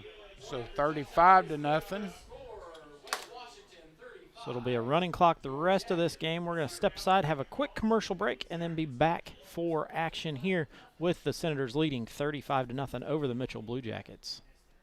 High school football fans, welcome back to Friday nights, to pure spirit, to pure sport. Welcome back to high school football. Fans, I'm IHSA Commissioner Paul Knighty, and I just want to say, welcome back! This is Friday night. This is Indiana high school football. This is your IHSAA. All right, back here live at Terry Cole Field here. The Senators score again here quickly in the third quarter as they take a 35-0 lead here over the Mitchell Blue Jackets. And the Senators will kick off once again to the Jackets here. Score coming in. Tim Barksdale just sent me a score. Let's see what he has to say here. Paoli 28, Valley 6 at the half. So that kind of a score we were looking for. So Paoli in control in that one. Kick goes deep. It's fielded there by Goodman. He brings it up. Now comes to the near side here. Cuts, breaks the tackle, finally gets hit, and goes down there. Hudson Cress up to make that hit as he struggles him down there at about the 34-yard line. Any of you out there with scores, get them to us. I can't find anything on Salem. Oh, I see it. I just found it. Warriors, Scottsburg is trailing Salem 15-0 after the first quarter, but I'm sure they're further along than the first quarter. So right. Yeah, send me a Salem score, somebody. Yeah. Tim Barksdale is always good about sending me scores, so I'm sure he'll get one to us. But you got it 15-0 Salem, so looks like the Lions rallying there, looking for their first win. Mitchell will come back out here, 1st and 10 from their own 34-yard line. Snap will come to England on 1st down. He'll keep it, wants to carry. He does. He takes it off the left-hand side. Nice run there for gain positive of about yards. 6 yards.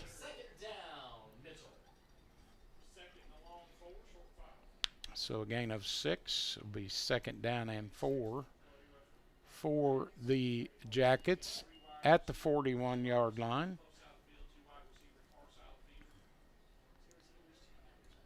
So second down and about 4 now for the Jackets. England out of the shotgun. Robinson back there with him. Receivers wide to each side. He's got 2 on each side. He'll take the snap, wants to throw, goes to the flat, hits his man, catch is made there.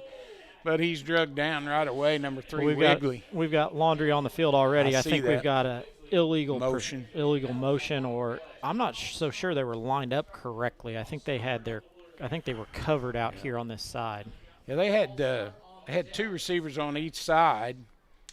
So I don't know, some kind of motion there somewhere, and that's what they call. So it'll be a 5-yard penalty. And they've really racked them up. Yeah. I haven't kept the penalties, but so that's another 5-yarder against them. So that'll make it second down and 9 now. All the way back to the 35-yard line.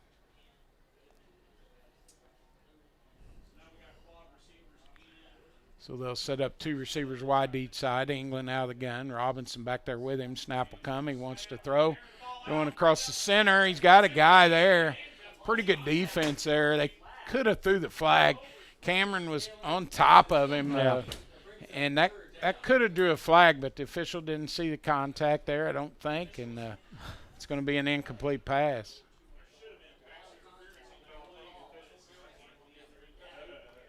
Uh, 15-15, Salem-Scottsburg. Okay, tied at 15. Got that one from Coach Russell here at. Coach Russell's paying attention, isn't he? Yeah, he must be tuned in to us and tuned in to everybody. Yeah, that's right.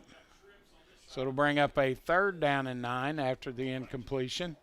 Trips here to the near side. England out of the shotgun again. Snap will come. England will roll out here to the Mitchell sideline. Throws it out. Catches his man there. Goodman makes a grab. He gets hit and tackled right away. A host of Senators up to make that tackle. Hudson Crest, the first one there. Clark Nance comes up as well, so it'll bring up a 4th down, a gain of about 7. So it'll bring up a 4th and 2. Goodman does not have the typical wide receiver body. He looks more like a back to me. He's kind of that short, stocky. 8-yard completion brings up 4th and 2. Trips to the far side, 1 receiver here. England out of the gun. Robinson in the backfield with him. Snap will come. He'll keep it himself. Just run straight forward. Got the 1st down and more. Still on his feet. Still on his feet. And finally drugged down as he takes it about a 10-yard pickup there by England. Nice run by England there.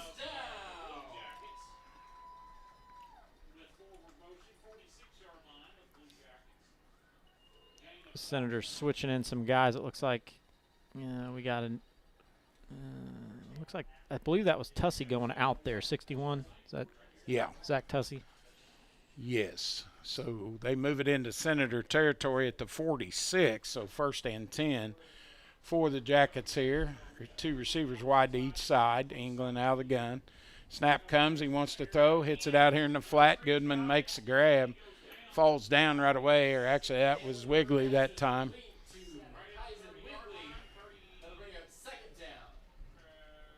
So it'll be that's a nice play. 7. Yeah, they've worked that pretty heavily all night, and it's worked for them.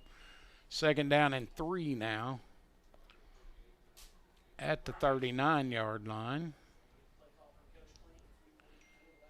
Play call come in. Shotgun will come. Snap will come. England will keep it himself. Follows his blockers well. Gets the outside now. Another 1st down. So he takes it inside the 30 to about the 27-yard line. They'll call it about the 28-yard line. It's a nice run. Again, that's an offense that could be very productive for them for the rest of the year. You know, they're able to air it out a little bit, get you to widen out, and then run it right up the middle with their quarterback. Yeah, you got to respect the pass, and then that time he just tucked it and took off with it. So 1st and 10 at the 28. Snap will come. He wants to throw this time. Got a man open. Ooh, almost picked off as they go up for it there. Yeah. Number 3, Nance, went down pretty hard there as he had the collision with the receiver there. Timeout here by the officials. So Clark Nance went up in the air and kind of got spun around a little bit there. Was that Nance or no? That was that's number 3, Jaden Griffith. Yeah, Jaden Griffith. Miller Griffith tuned in earlier. He sent me a message, asked if we were streaming. He's a little under the weather, so he was at home. Jaden Griffith does Jaden pop up pops there. That's a good sign. Yeah. So he pops up. He'll go out of the game here, but now Nance will come in for him. So Griffith kind of went down there. I thought it was Clark at first. I did too. They kind of the same body build. Yeah, same build, but incomplete pass there. So.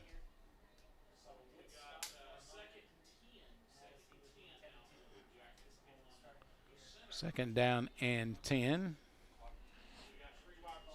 247. At about the 29-yard line. Snap will come here out of the shotgun, trips to the far side. As England will take the snap, rolls out, he's going to fling it out in the flats. Got the guy wide open, makes a grab. That's Robinson out of the backfield. He'll catch it and then dive forward. Yeah, he stretches that one out even further. So he's down inside the 25 to about the 23.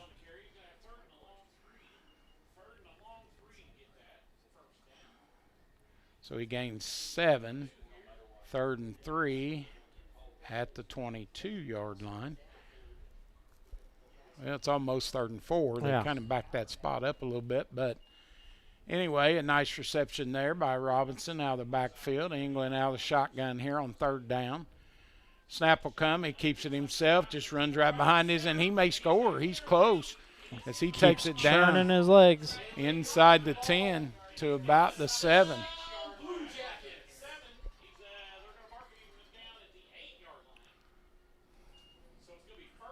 So a pickup there of about 14 yards on the carry. So 1st and 10 at the 8-yard line. Minute 26 to go here in the 3rd. Snap will come here on 1st and goal.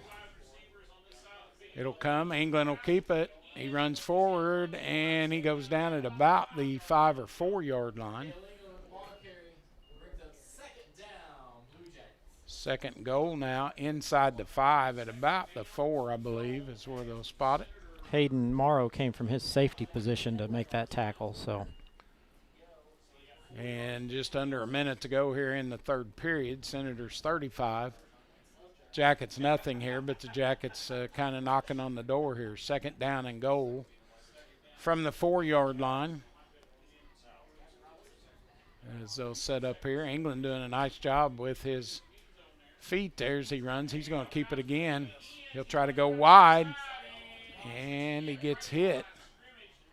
Not going to get in on that one. Nope, pushed out of bounds there. Zach Stice, the first one there, and then Clark Nance. Still stopped for basically no gain on the play.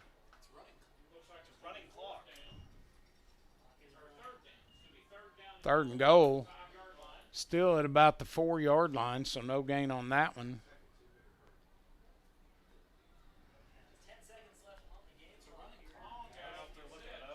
Clock's probably going to run out here to end this 3rd quarter. So that will be the case as the clock goes down.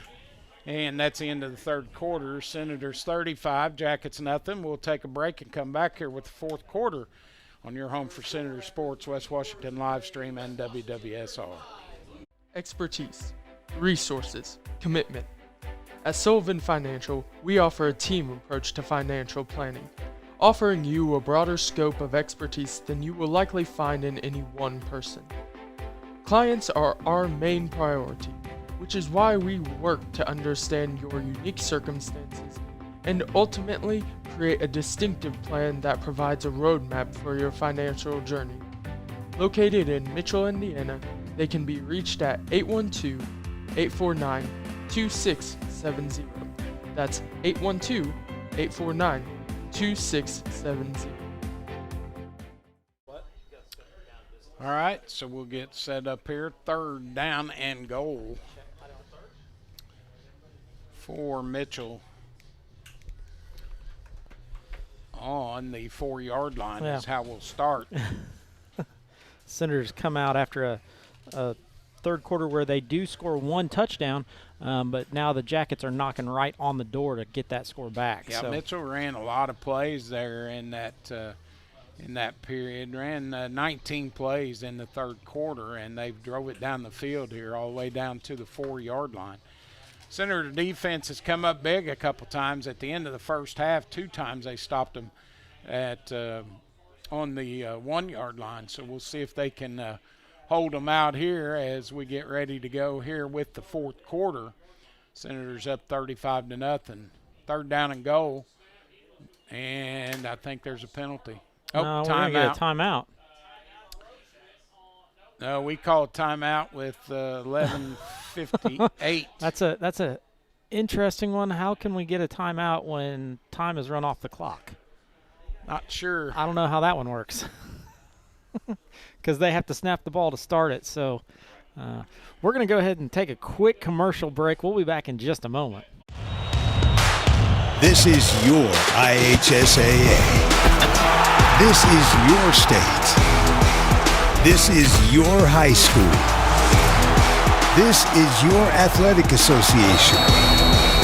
Fans, I'm IHSA Commissioner Paul Knighty, and we're here to make sure that all of this remains yours. This is your state. This is your community. This is your IHSAA.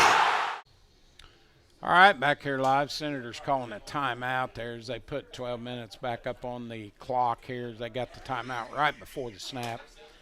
Another score coming in. Tim Barksdale sent me this one. Charlestown 47, Clarksville 6. Yeah, I saw that one early. And So here we go. Start the fourth quarter. England out of the gun. Third and goal from the 4. Snap will come. He'll take it. He'll take it off the far side, and he's close. I think he. But I don't know if he got in. I don't know if he got in. I think they're going to spot him short. Just short at about the 1. If you're looking for a kid to follow, Charlestown has a middle linebacker named Boomer Hester.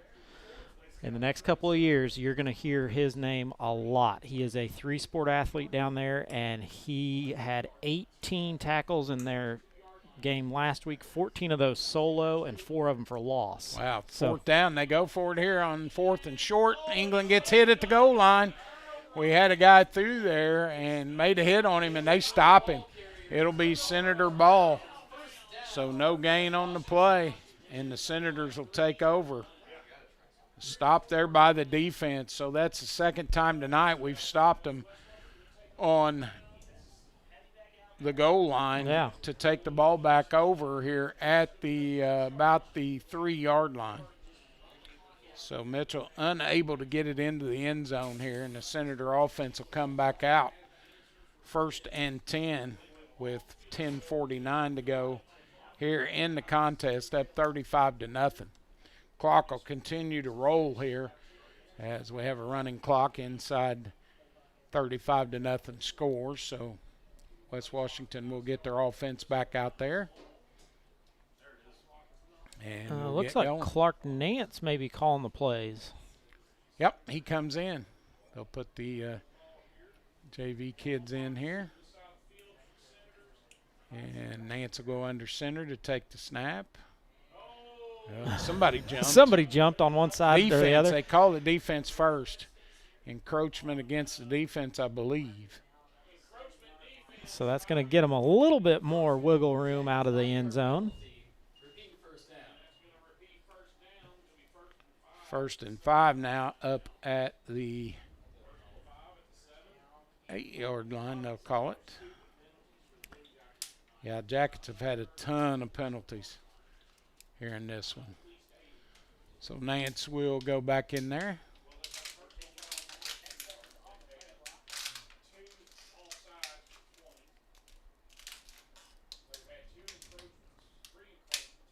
So he'll take the snap on 1st down. And we're going to get another one. That one I think's on us.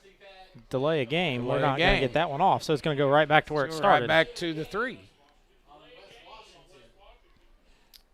The only thing that happened was we knocked a minute off the clock. Yeah. Right back where we started, a minute off the clock, same down, same distance. So still 1st and 10, ball at the 3. 2 penalties in a row, one on the defense, one on the offense.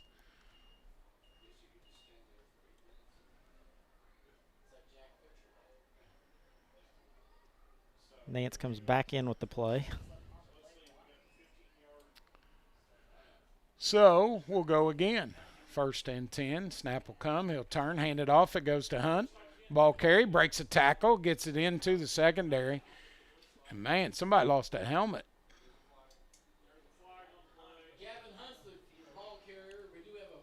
Yeah, we're going to have some. Yeah. Probably a personal foul when you get extracurricular two offensive linemen that far downfield and then the defensive lineman's helmet comes off. You know something's probably up. Yeah, I believe that's going to be against us.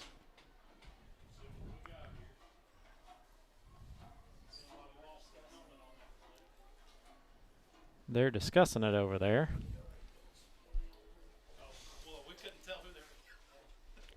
Looks like 52 for us. Alex Houchin was involved in that personal foul against the offense.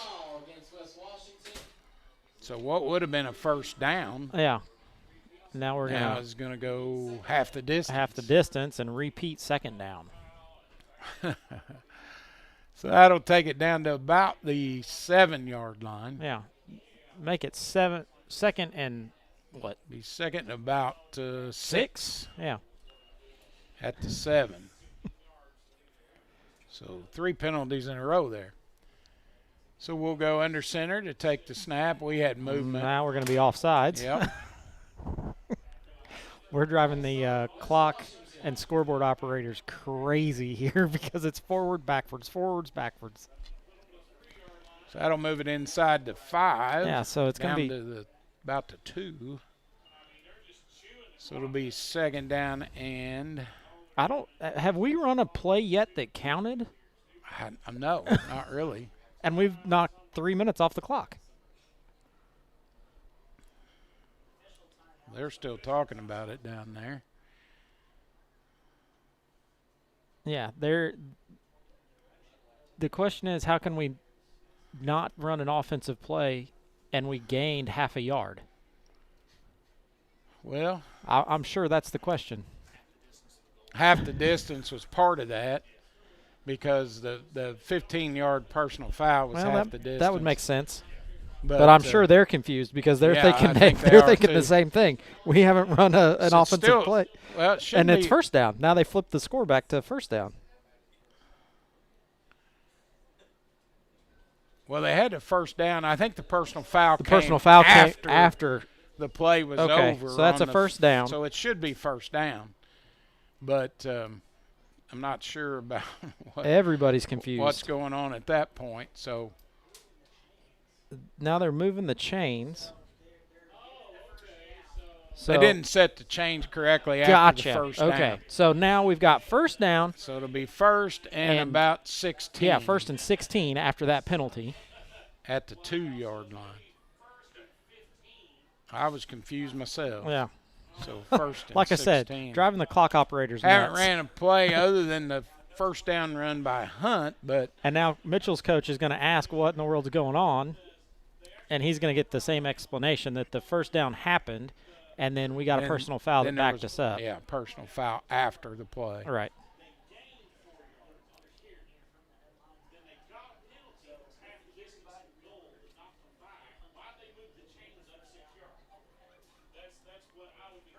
Hunt picked up like 12 yards on that carry, and then the personal foul come in. So that's why the chains moved. But now you're 1st down and 16 with all the penalties that's been thrown. Paoli 42, Springs Valley 12 in the 4th. So that one getting out of control there. Yeah. And Springs Valley, our next week opponent. At home. At home. We finally get to have a home game.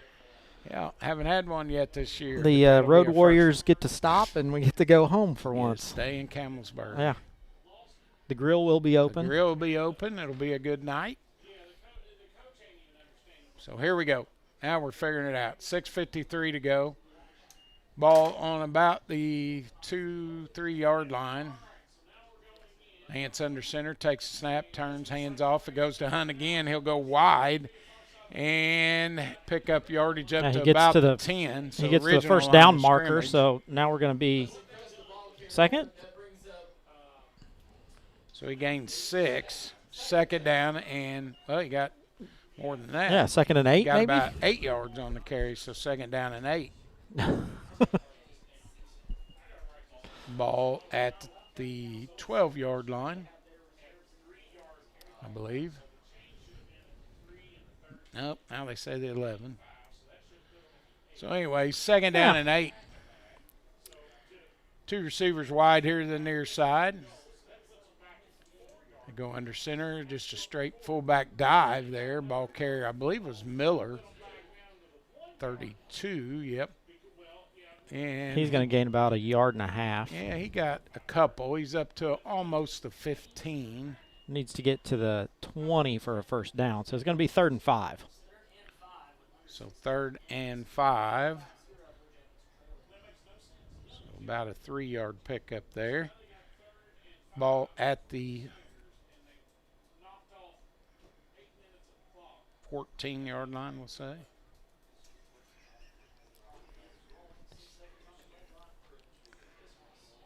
.520 to go. Now we've got a timeout, maybe? Timeout again. Yeah, timeout West Washington. So we need one yeah. to settle all this out. We're going to step aside, take a commercial break. We'll be back in just a moment. Lynx Clothing and Shoes carries a wide variety of items from name brand clothing and shoes to sports apparel and sporting goods. We offer custom screen printing and embroidery, free gift wrapping, alternations, and layaway. Our hours are Monday through Thursday, 9 to 5:30, Friday 9 to 6, and Saturday 9 to 5. We are conveniently located on the north side of the Salem Square and are a family-owned and operated business. Stop by and see us today. 812-883-4154.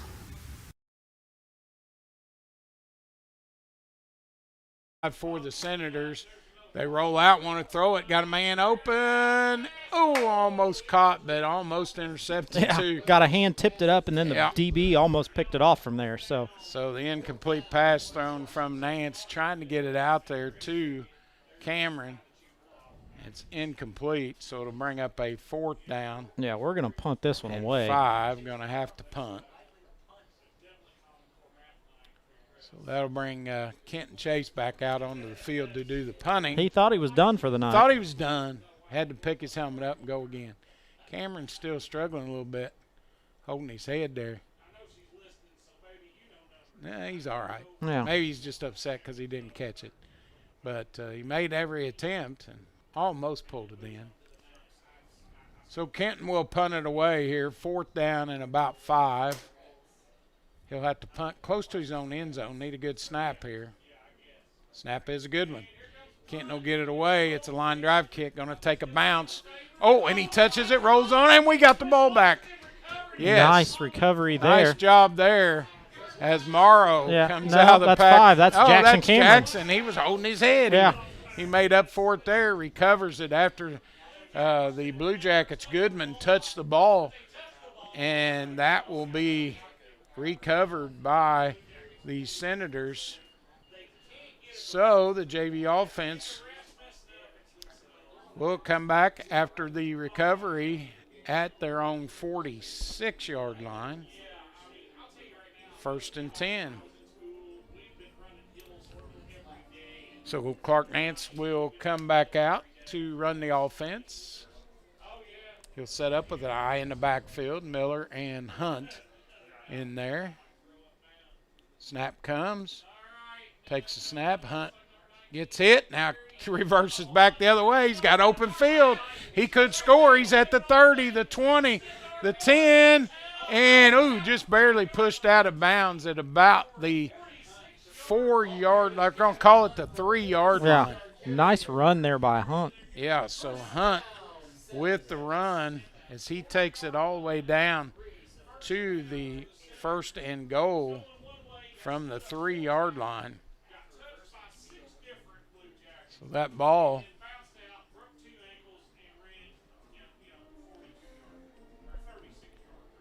So he gains, let's see here, 19. He gained 33 yards on that.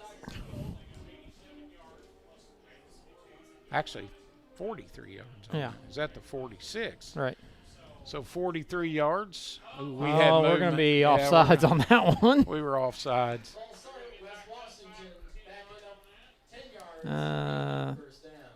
Just excited to get in the end zone.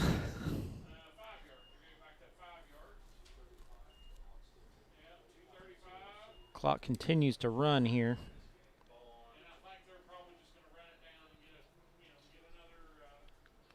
So first and goal again from the 8 now.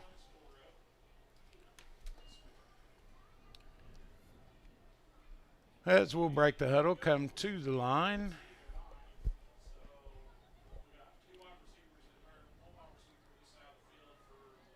Snap comes. Oh, and Nance gets buried. Blitz coming up the middle. He gets hit and goes 12 down. Comes through the line. That is a about great. The 14.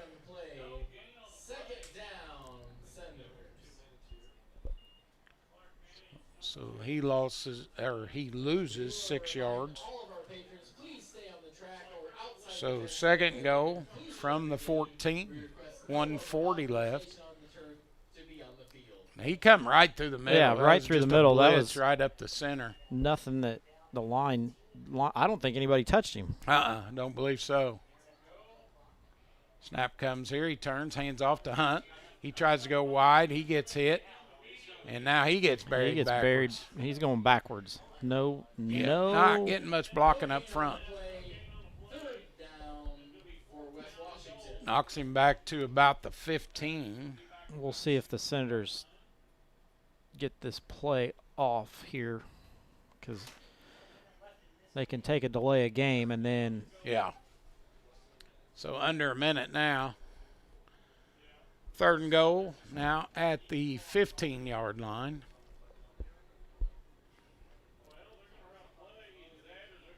And Nance will go under center, take the snap, pitches to Hunt. He'll try to run wide. He does. Gets it down to about the 10. He's pushed out of bounds. They're at about the and now the clock 10 or 11-yard line. Clock's going to be below the game clock, so that's going to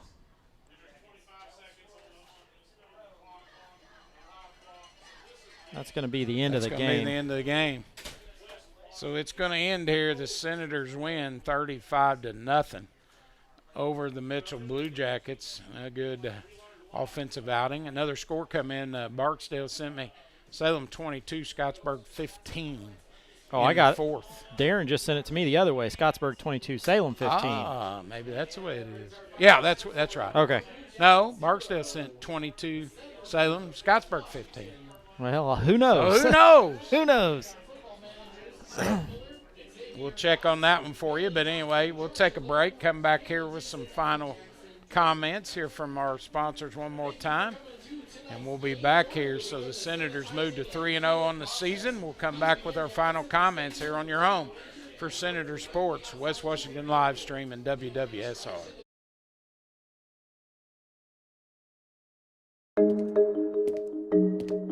When it comes to vaping, the truth can get clouded. So let's make it clear. Vaping is not safe for kids, teens, or young adults. It's just not.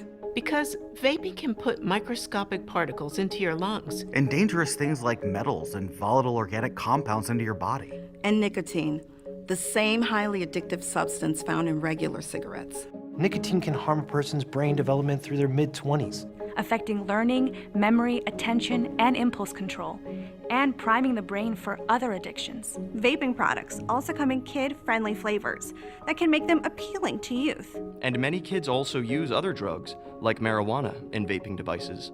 With appealing flavors, high nicotine levels, and lots of promotion on social media, many kids think vaping is harmless, but it's not. So talk to your kids about the risks of vaping, because when you talk, they hear you.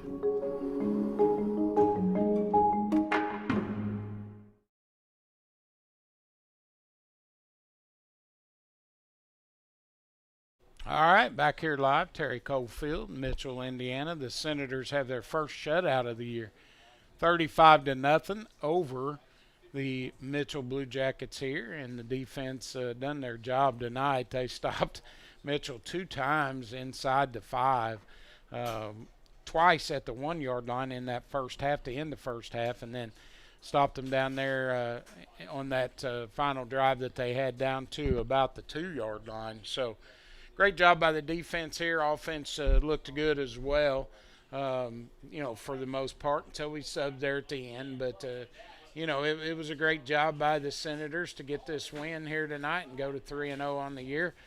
Move home, finally. Yeah. To take on the Springs Valley Blackhawks, who were trailing Paoli. Yeah, 42-15 was, I believe, the score that I saw. So didn't get a score. Somebody can send me one real quick. We had the Salem game 2 different ways. Yeah, 2 different ways. I don't know if Salem's leading or trailing, we can't tell, but we knew that'd be either a way, battle. it's close. It's the within battle 7. Of 56, they call it. But so we'll find out more about that one a little later, I guess. And you can always tune in too and hear all the scores. Bob Lovell and the gang do that show. So that's where you find all the scores. But a great win here tonight for the Senators to move to 3-0 on the year, and hopefully continue their winning ways next week as Springs Valley comes to Campbellsburg to take on the Senators. So first home game coming up here of the year for West Washington next Friday night.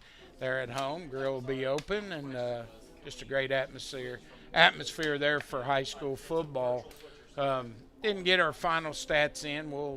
Mine are totally unofficial, but just great to be here once again. And our professor here, Craig Akers, does such a great job and able to bring you the live stream here from Mitchell tonight. So Senators get a big win. Like we said, there are tons of games out there. There were 111, I believe, on tap for tonight on the IHSAA website. So it's growing. We bring you everyone that we possibly can. We've been fortunate enough. Clarksville allowed us to come and broadcast last week. Mitchell allowed us to this week. We're at home next week. So, we're bringing you all the action that we can.